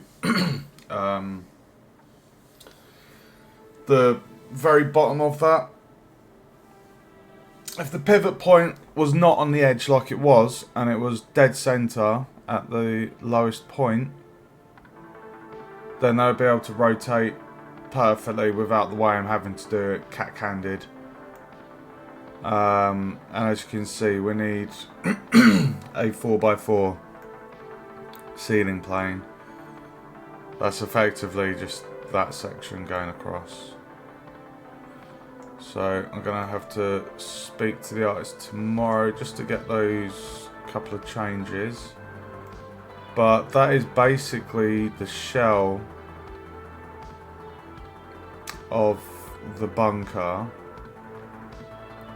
You go down, ladder is gonna go up that bit there. And then this bit here as well.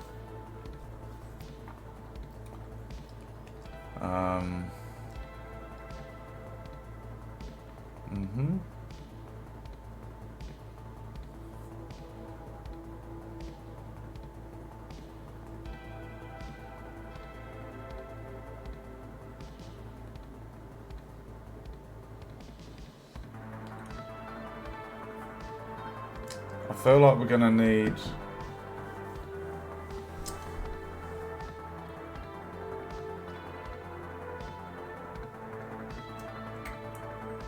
almost like a piece where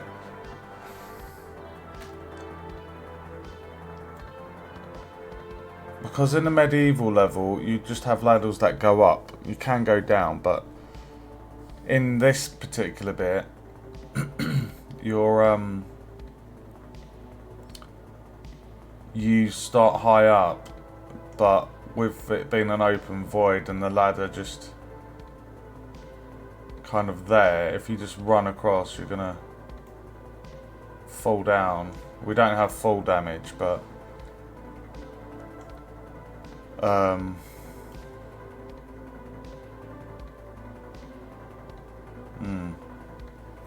anyway, we've got the bit in there, so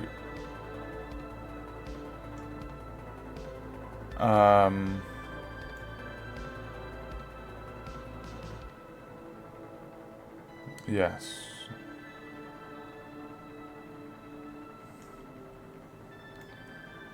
I'm just a little bit worried where I've had to go off on the location I don't even think that's perfectly aligned. I still think there's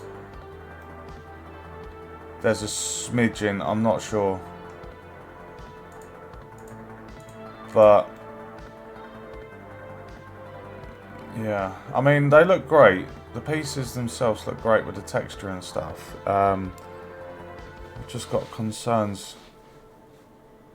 So if all of these bits, like I say, center of origin, dead center in the middle, geometry, then I wouldn't be having to adjust all the location, and it should all be modular and just slot nicely together.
Right, enough procrastinating. We've done that bit. That code needs... I'll speak to the programmers tomorrow about that and just see why that's not plain ball. We have the trench in, missing the roof. So what I should be able to do, because the other bunker over here is basically the same size, so it should be the exact same size.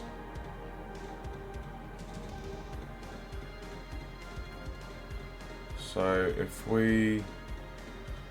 I should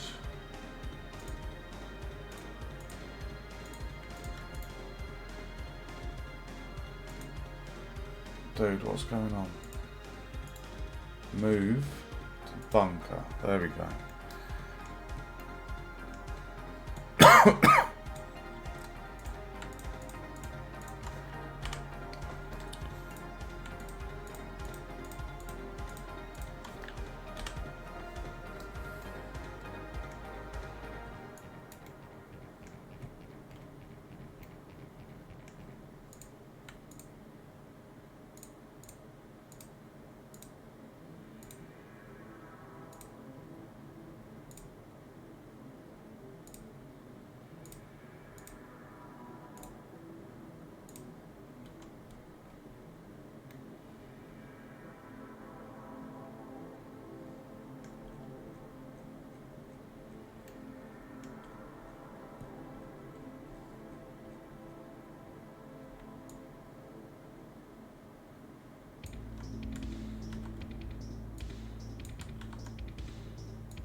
Oh, you know what? I'm just gonna stay up. I've had... How much sleep did I have? I had almost 4 hours sleep.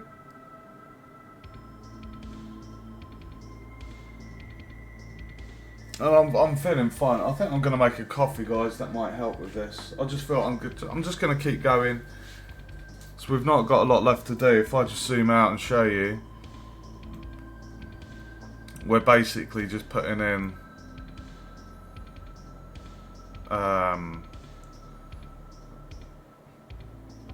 we're just putting in the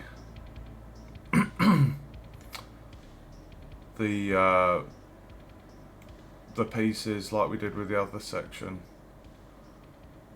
and it's literally really flat, so it's not going to take long at all. I'm half tempted to just take those static mesh models and just quickly fix that myself in Blender,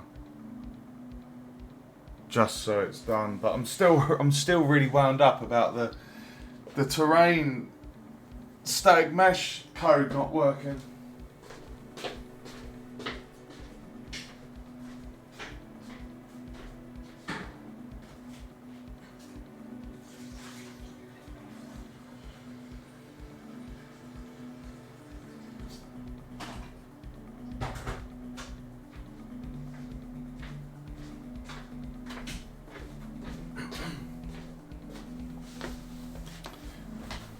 Okay. Right, the kettle is on.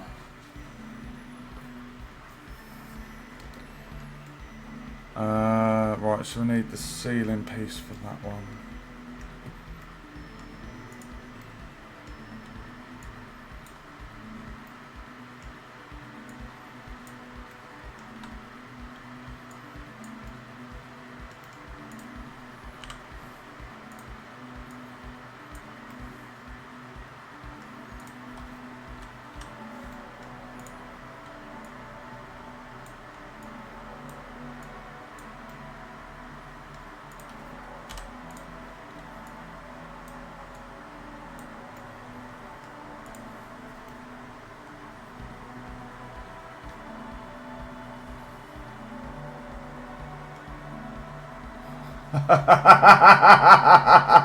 Don't.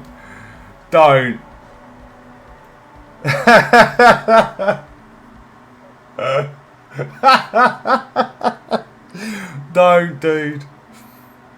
There's a couple of things bugging me. The first one is these pieces, the top pieces. I'm not 100% certain that they're just not too...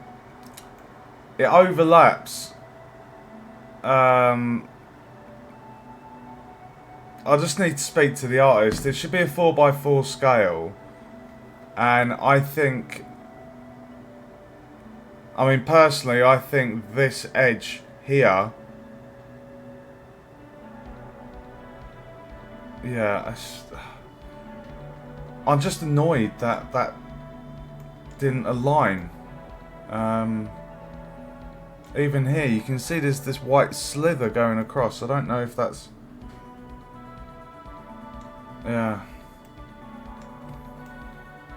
Have you done much work in Unreal, Awen? I'm not sure if you've... I know you do a lot of Blender work. I don't know if you use the Unreal Engine.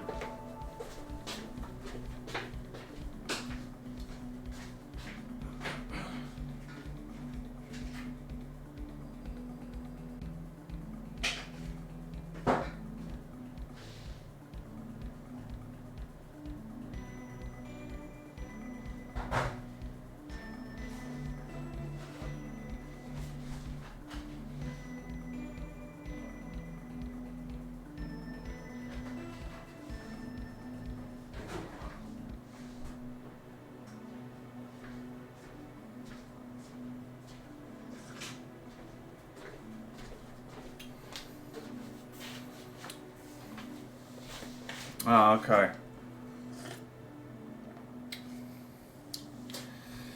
I was just going to ask your advice on something because I was doing some code here, very, very simple code. And this code basically switches, if I show you in Blender, where we've got the cutout. You see here,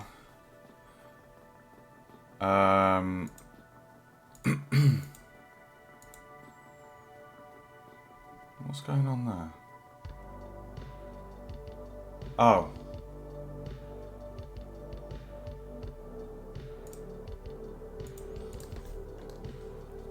Yeah, so basically, you see there, that's the terrain. The idea is when you go inside a bunker, the static mesh switches from that to that. You see? So that wall, you see the inside wall. That was the whole idea with that. And this, it's just not working, even though I'm going into the actor with the static mesh component and saying switch it to this. And the developer string's not even showing up when I simulate the game. If that code was working, I would get this being printed to screen. It's been a tiny while since I've been in the Unreal Engine in terms of like doing all the code for the gameplay. I have done some on this project. I've done quite a bit of the UI code as well, but yeah, I guess I need to just rejig my memory from my other projects. That's the problem, hopping between Unity and Unreal. Like one trimester, you might be full on in Unity, and then the next you'll be in Unreal. So, as you've seen, like all the nodes, they can be quite different across the two game engines. So, when your brain's been in one for a few months on the trot, and then you hop to the other one, you're like, oh, okay, what was the thing I needed to do here again? You know, what was the function and la-di-da-di-da. So, yeah.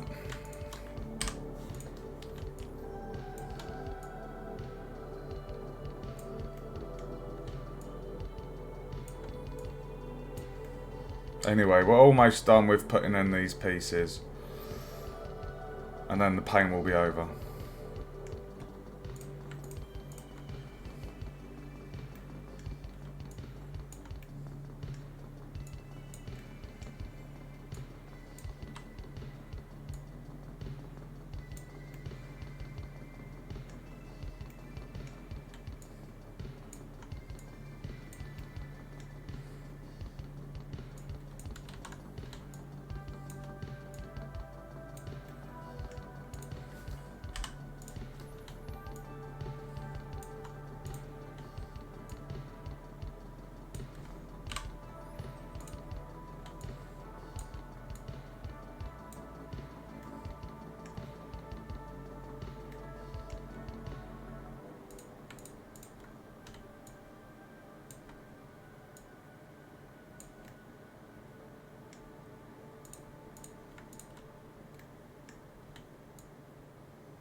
Oh, what, in the Unreal Engine? The blueprints? I mean, it's fairly straightforward. I've done quite a few projects in Unreal. I mean, the code here, you've basically got the overlap.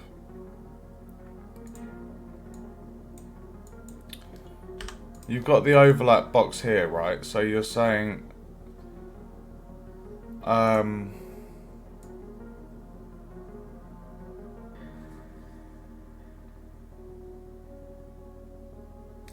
when we overlap with the box, we're saying, so every time you overlap with it, you flip-flop. It's like a switch.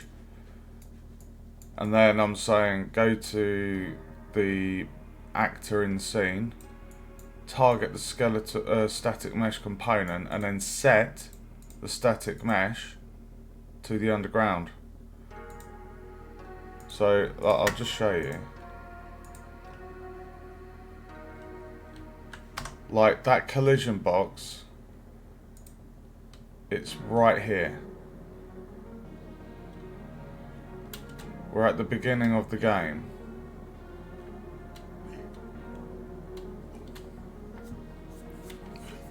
We're at the very beginning of the game. And that box is just here.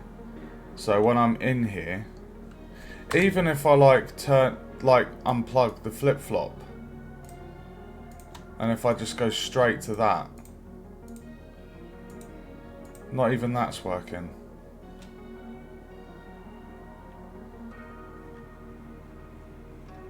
So, and you can see top left, you see you're getting the cyan text just by the player portrait. Like, that's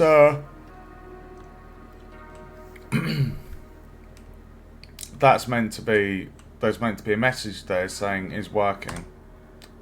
So it's just not, it's really frustrating because I can't see where I'm going wrong with that, basically. And it's winding me up.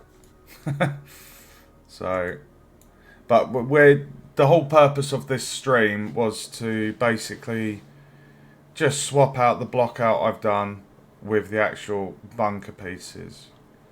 So a couple of things speak to the artist about tomorrow.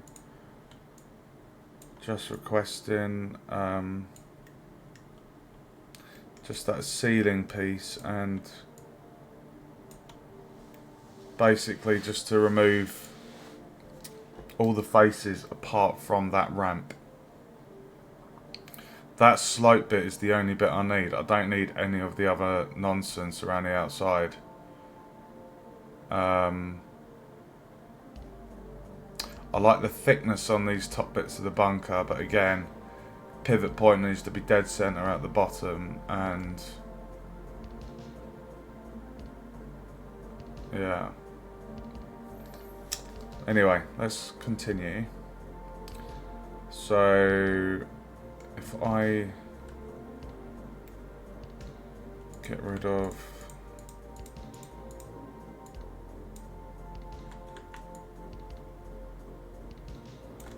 no,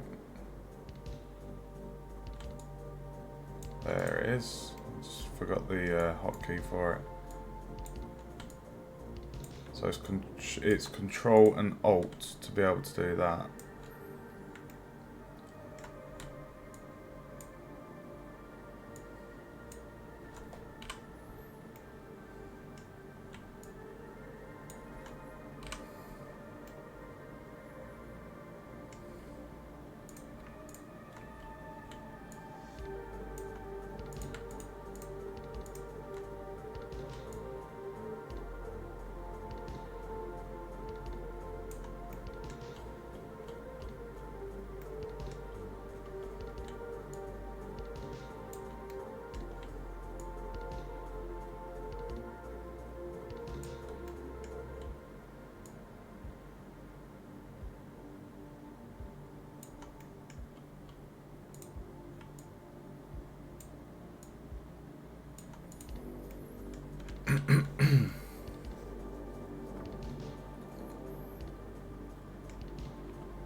Okay, so we need a left wall piece.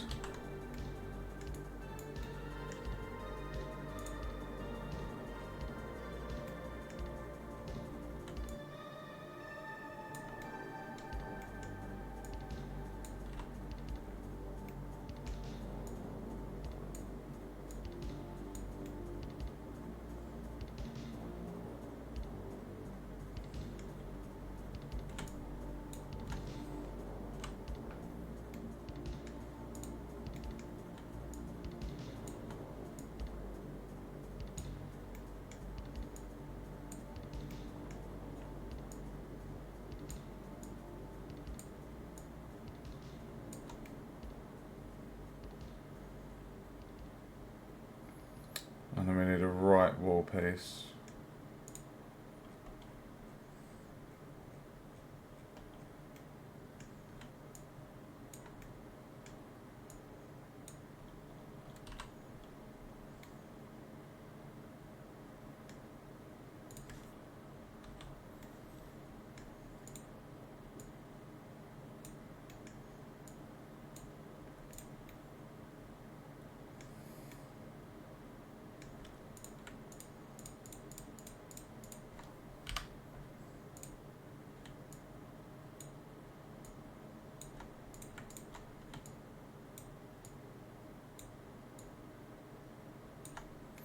I know that texture's becoming a bit repetitive there, so again I'll speak to the artist and just ask them about that, because it is a bit noticeable. This is a monochrome level though. It's all going to be black and white, so, and also I speak to the programmers about the slope, because the player needs to be able to run up it, sorry, because they're meant to be able to jump from here to here and mantle up there.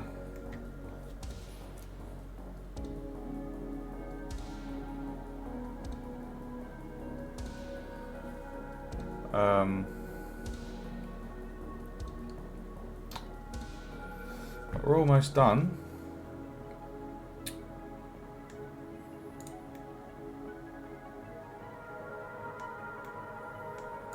So we're going to need a wall piece,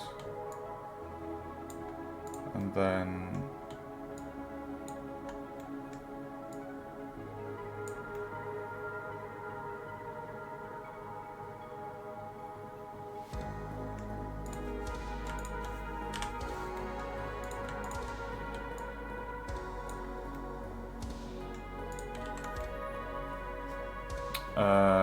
that one's gonna be same again.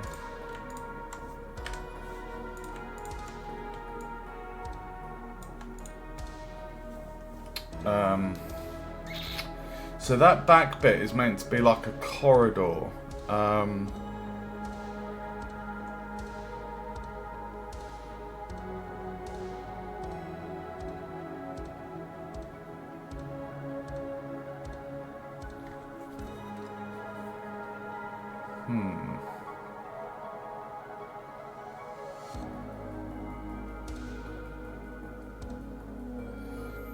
If I just basically made that go back, because this is the second part of the bunker, so the idea is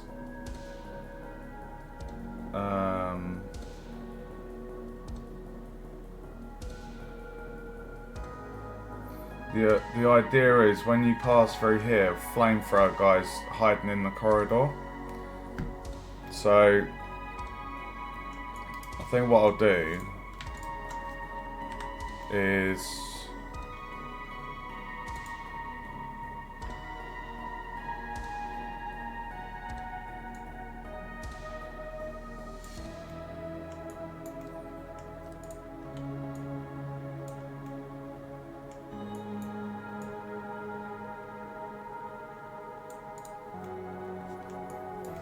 just have that like that, and then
This song makes me think of Unreal Tournament, the first game, and I love it.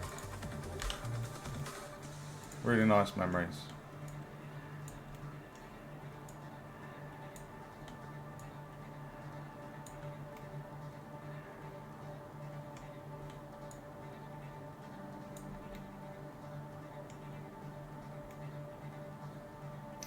I'm thinking this section here we need to move back.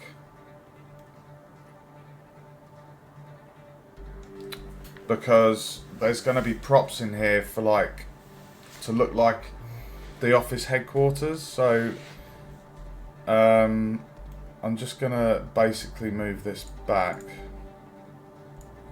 Oh my god.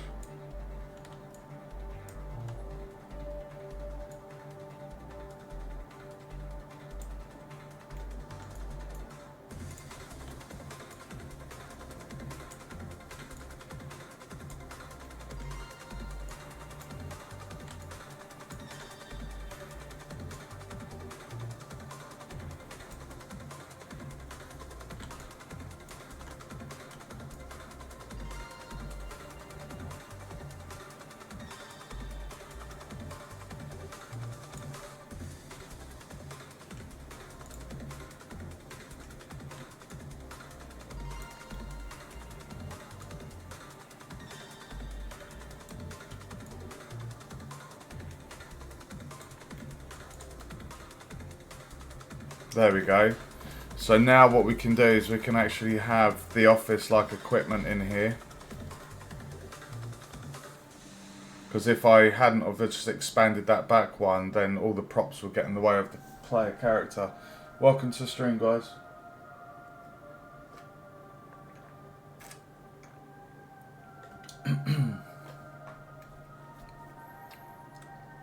Alright, so we're almost done with swapping out the assets. And then I think I'll take a little break and then I'll see if I can come back for 1 hour because I've got a character to sort animations out for. So what we're going to do is we're going to select these bits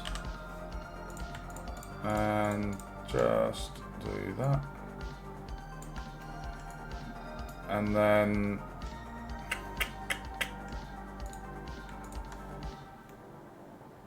just need to get the ceiling parts for that, so I'll just copy these.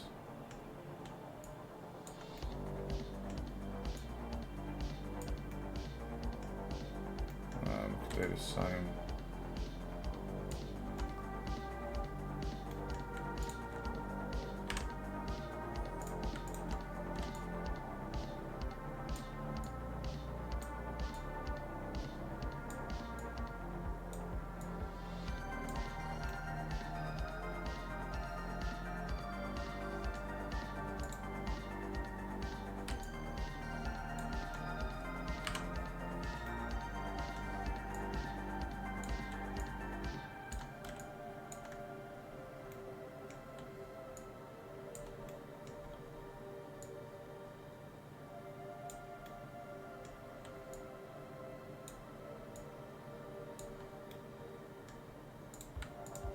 So we need two wall bits.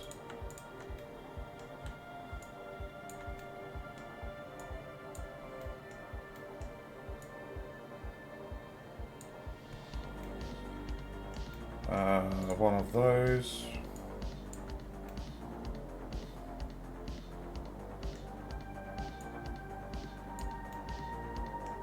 And then we're going to need a side and that and that.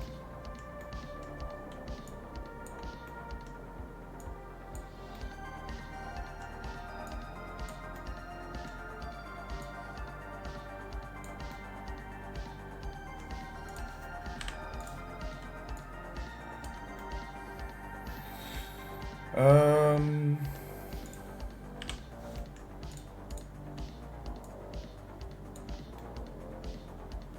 and actually, all of that bit is this.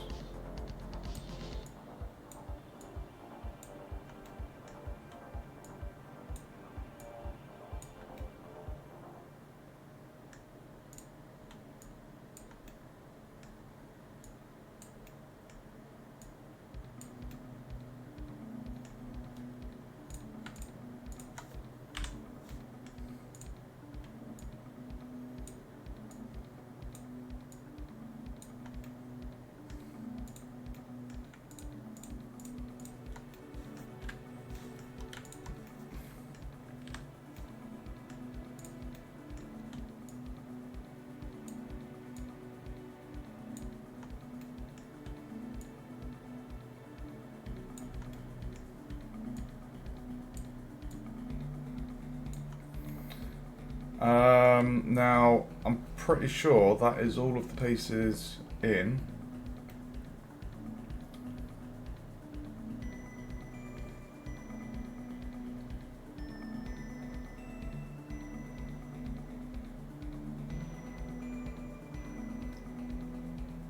So,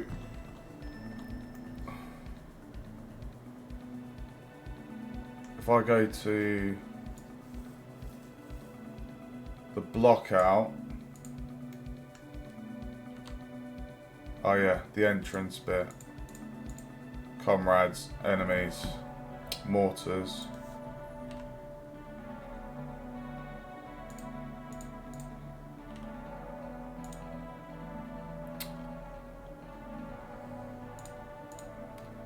So all of that Blockout has been done. So now if I minimise the bunker and turn back on that,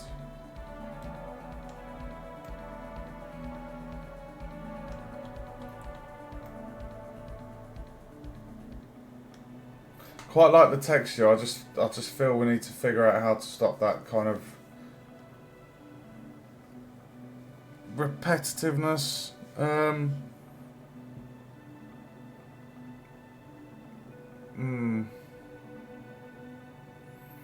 I'm sure there's a simple way. So if we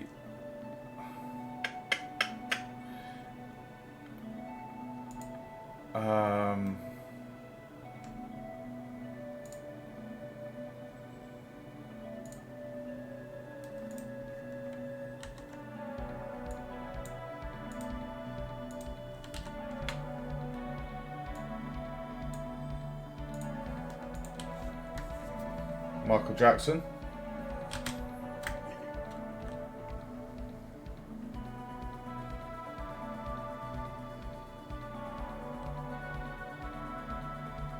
I thought I'd turn that off.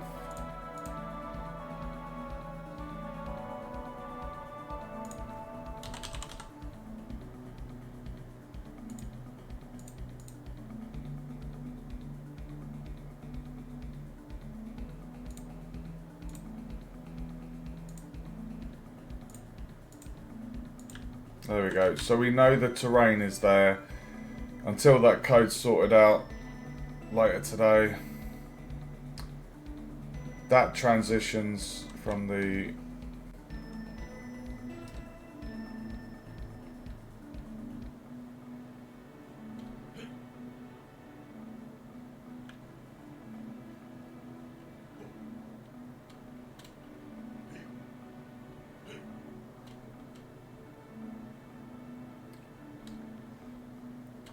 yeah, so we need to get the character to be able to walk back up these ramps.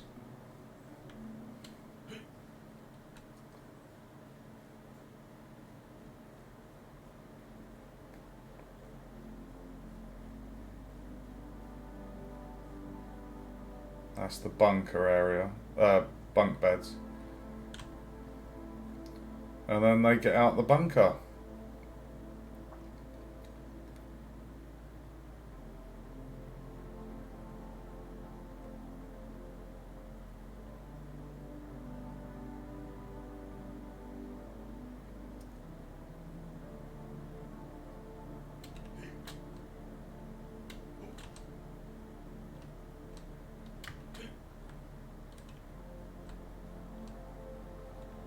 There we go.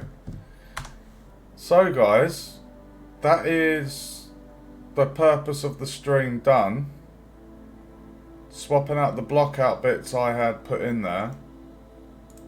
And replacing it with the environmental assets. So yeah. So what I'm going to need from the artist is a 4x4 thick ceiling piece to fill this hole. Get them to sort the pivot points on these bits so it's dead center. And that should fix that slight issue over there. And then we're going to also need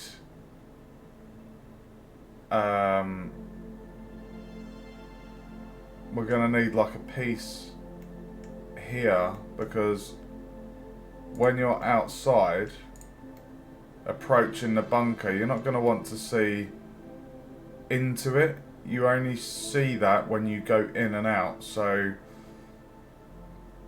we just need like a solid panel that can go across. So and then what we can do, similar to how the terrain's going to be hidden, we can just hide all of those parts.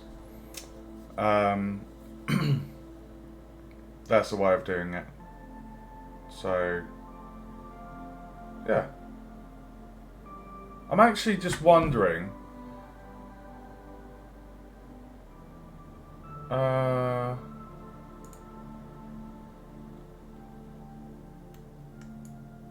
where I've got this flip-flop,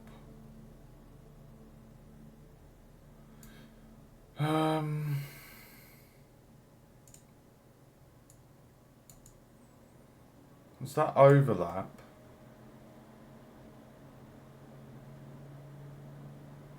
I mean, what we could always do is just have two actors. One being the outside and then one being the inside.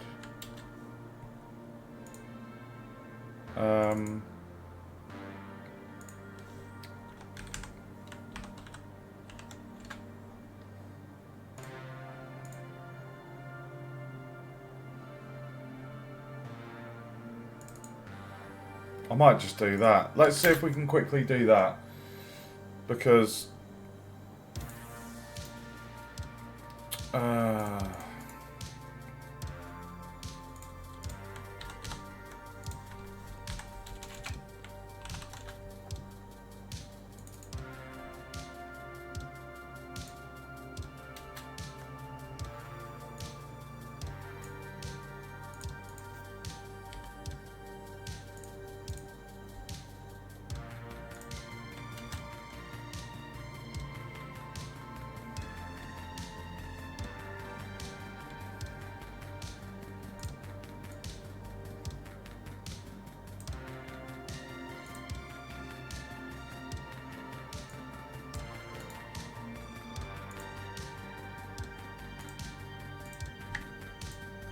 you see? Look, you can see it. Watch.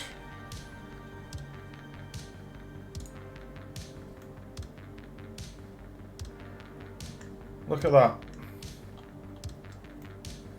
Obviously that is Z fighting, as I've explained. I just need the I need the artist to just remove all of the faces apart from the ramp. But you can see there, that's the idea with the underground and the above ground. You go in the bunker and then voila.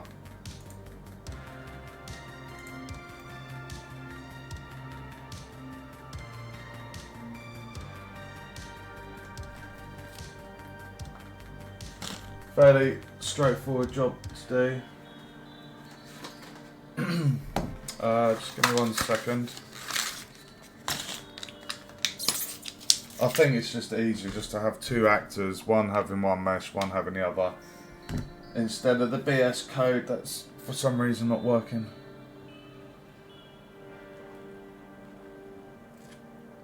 I can do it myself, but I've fixed enough of the assets where there's been issues.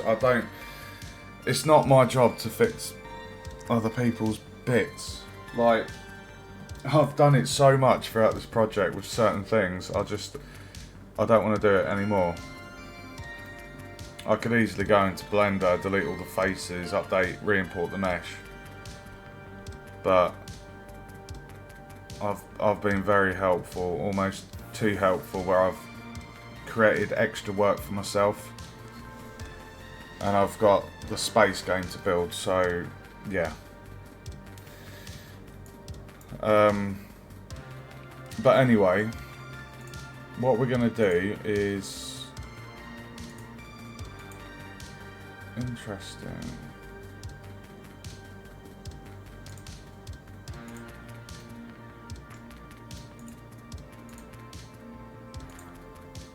If I hide that one.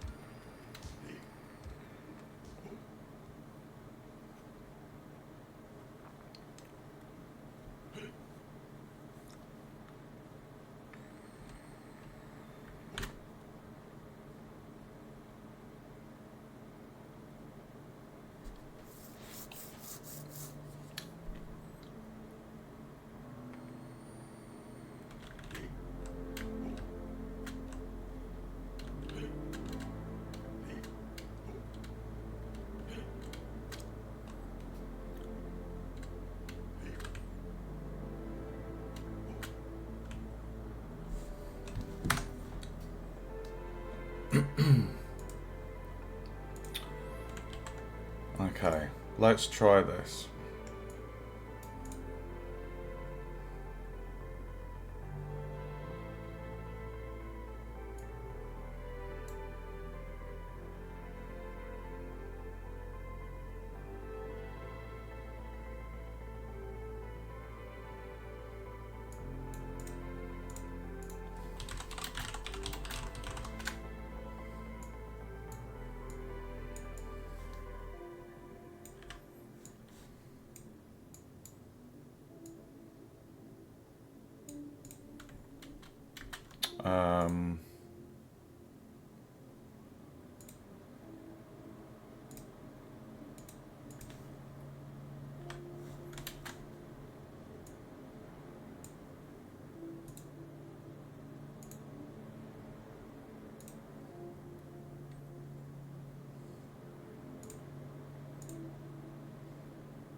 Is that gonna work? What the fuck?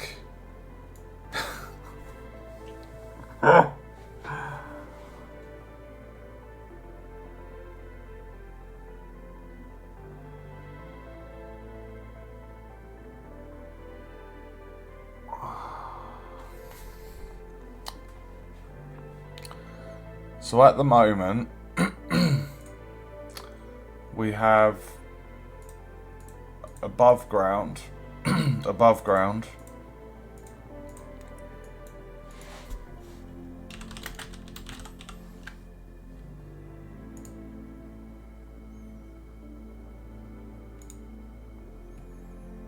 what's going wrong? Yeah, you tell me.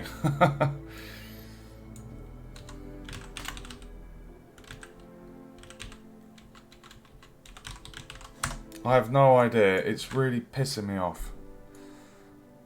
Flip-flop. If I unplug the flip-flop and go straight from overlapping, I feel like we need to say if it's overlapping with the player, Um,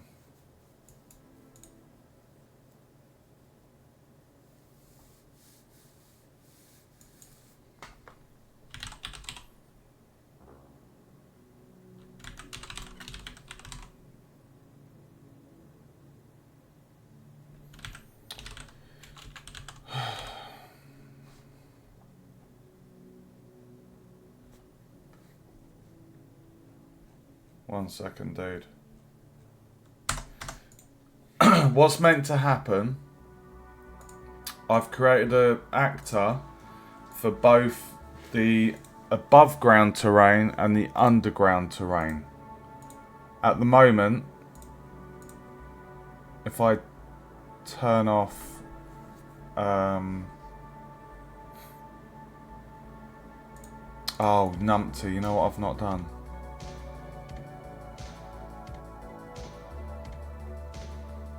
I didn't do that. What a numpty, hold on.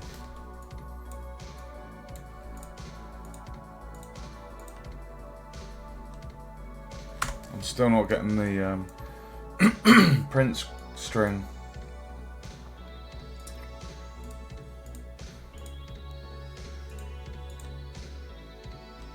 For fuck's sake.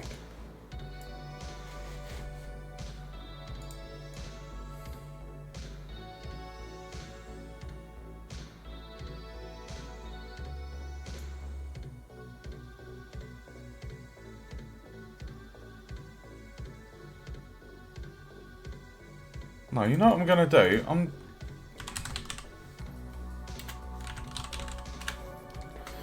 done with this. I am done with this. I feel like I've wasted so much time with something. Yeah, it's not. It doesn't appear to be triggering. On component begin overlap. So overlapping with the box. And you've got other actor.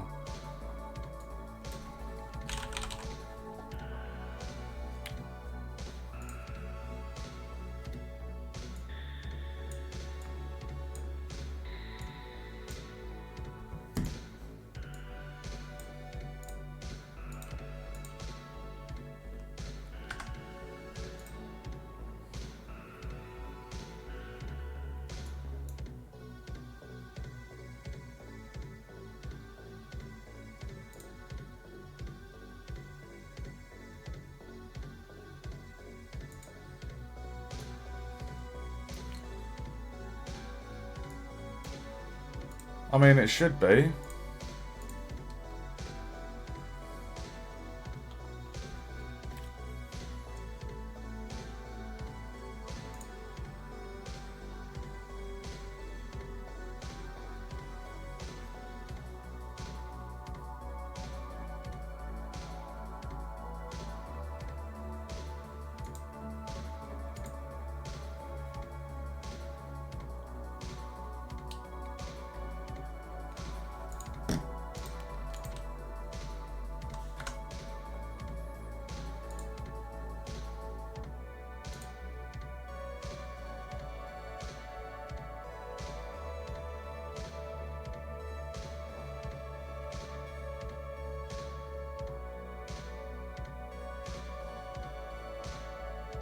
Just don't know why it's not working.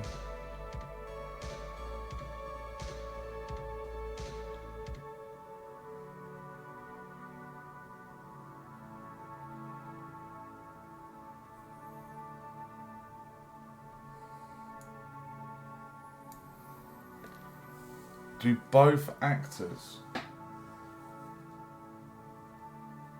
Well, yeah, there's...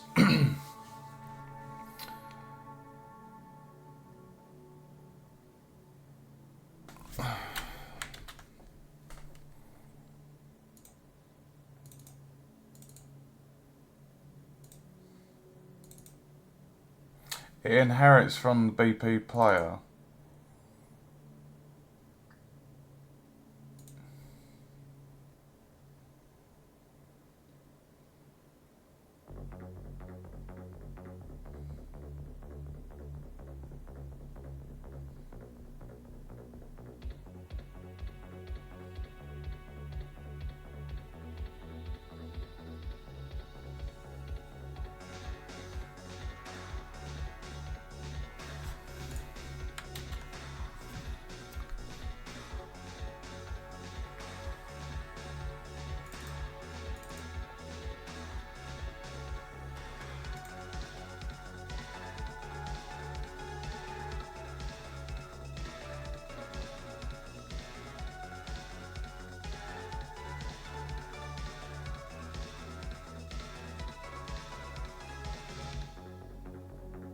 Maybe that's why.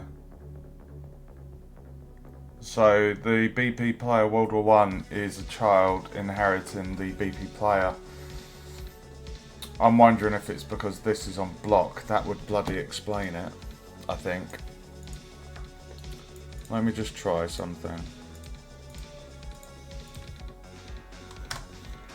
I'm pretty sure the guys in the group have been doing work on this. So any changes I make to this, I'm gonna say overlap all. Oh, for fuck's sake.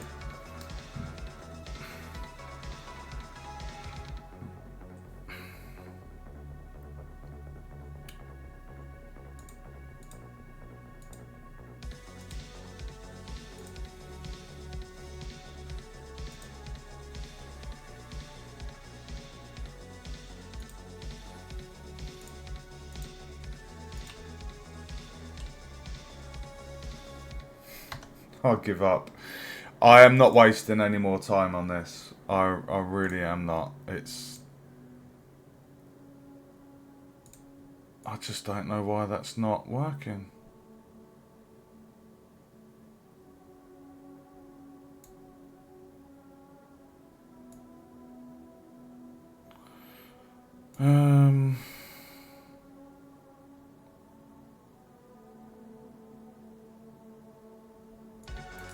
So when we first pass through the collision box here, we want to hide the AG above ground. We want to hide it.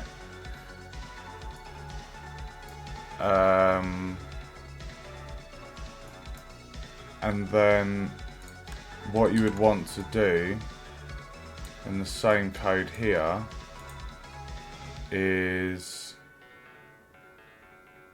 you would want to show that one, and then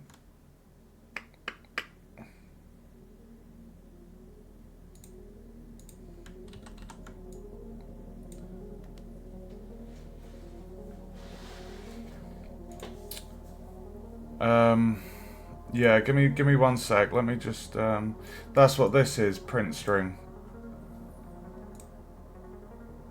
That does print it to the log. It's meant to. Right, let me just make sure this is correct. So when we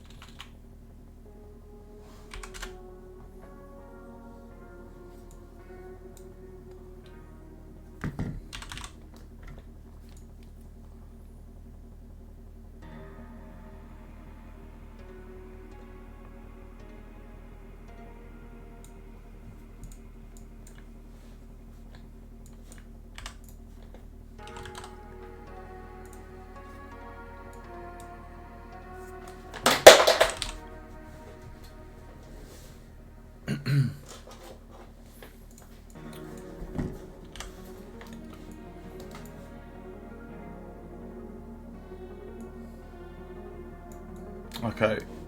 Yeah, okay, I will do. Well, just 1 second, dude.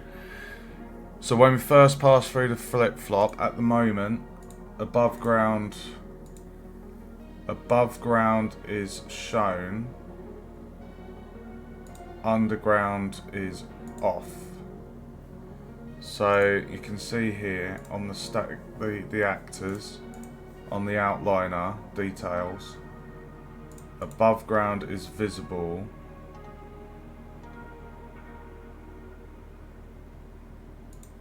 Hold on.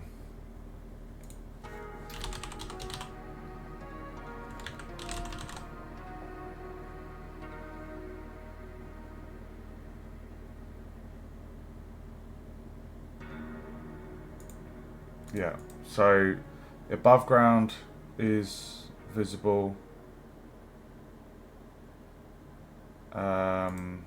The underground is invisible. So when we pass through the first time, we are saying set the above ground hidden, and then set the underground not hidden, and then on the other end, when we pass through it again, we're saying the opposite. So we're saying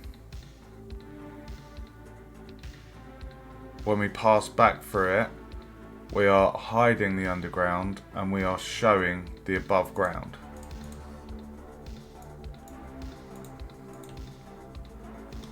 So when we pass through that, that's what's meant to be happening.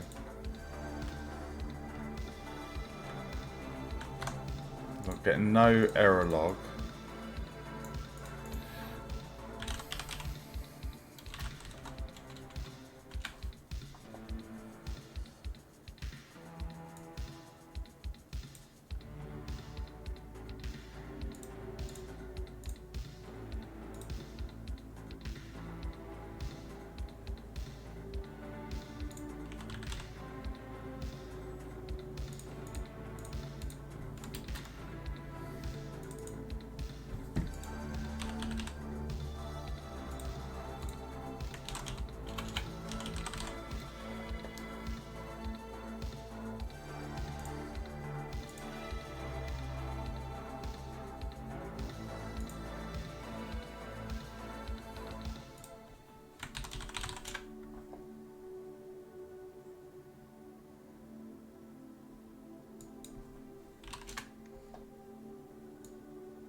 Why the fuck is that not registering? What the actual fuck? Oh man. This really, I'm sorry for the language guys, but this is so frustrating. So this is the player character that inherits from the parent. The capsule component, which is the collider on the player.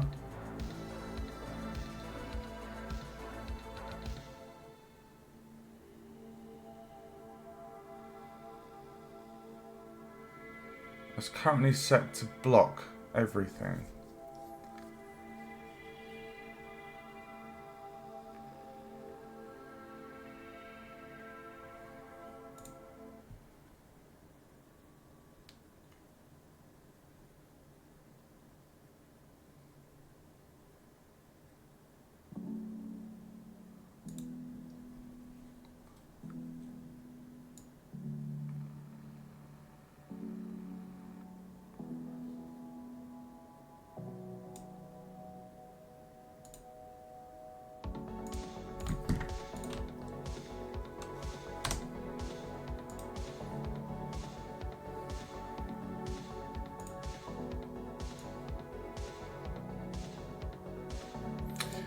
I think I'm just going to call it there because I've had enough of this. I'm going to query it with the programmers tomorrow because I really don't know why.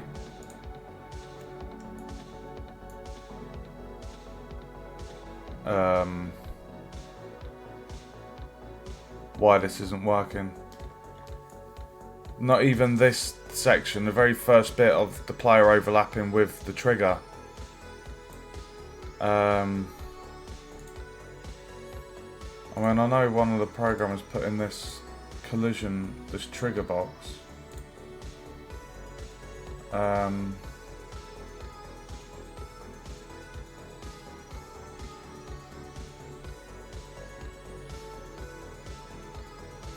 I need to query it with them tomorrow. I'll be seeing them in like four hours time, and I'll just query it. I mean, I've got the code in there, so if they can help me just figure out what the fuck the problem is and why it's not even firing, and then that just handles the visibility of that. That's all it's meant to do. It's meant to switch between these two each time you pass in and out of the bunker. But I've done what I'd set out to do tonight. I've switched out all of the blockout I did with the assets. We're still waiting on the entrance mound piece. I think one of the artists has actually done that. I'll need to double check. But everything's in there. There's, like I say, there's a couple of bits I need to speak to the artist about with the sealing piece, pivot points and the pivot points of the other things. So yeah, what I'm going to do, I'm going to call it there, guys, because it's 5 o'clock. I'm going to take a break, and if I've got any energy left, I will be back with a short stream, sorting out the gunner character, attaching a gun, sorting out animations in Mixamo. But yeah, if you enjoyed the stream, feel free to give us a follow on Twitch, and thanks for joining me. You can also check out my YouTube if you want to see previous streams. I've got playlists for Unreal, Unity and Blender. And if you want to play any games I've made, go check out my itch. Thanks for watching, guys, and I will see you in the next stream.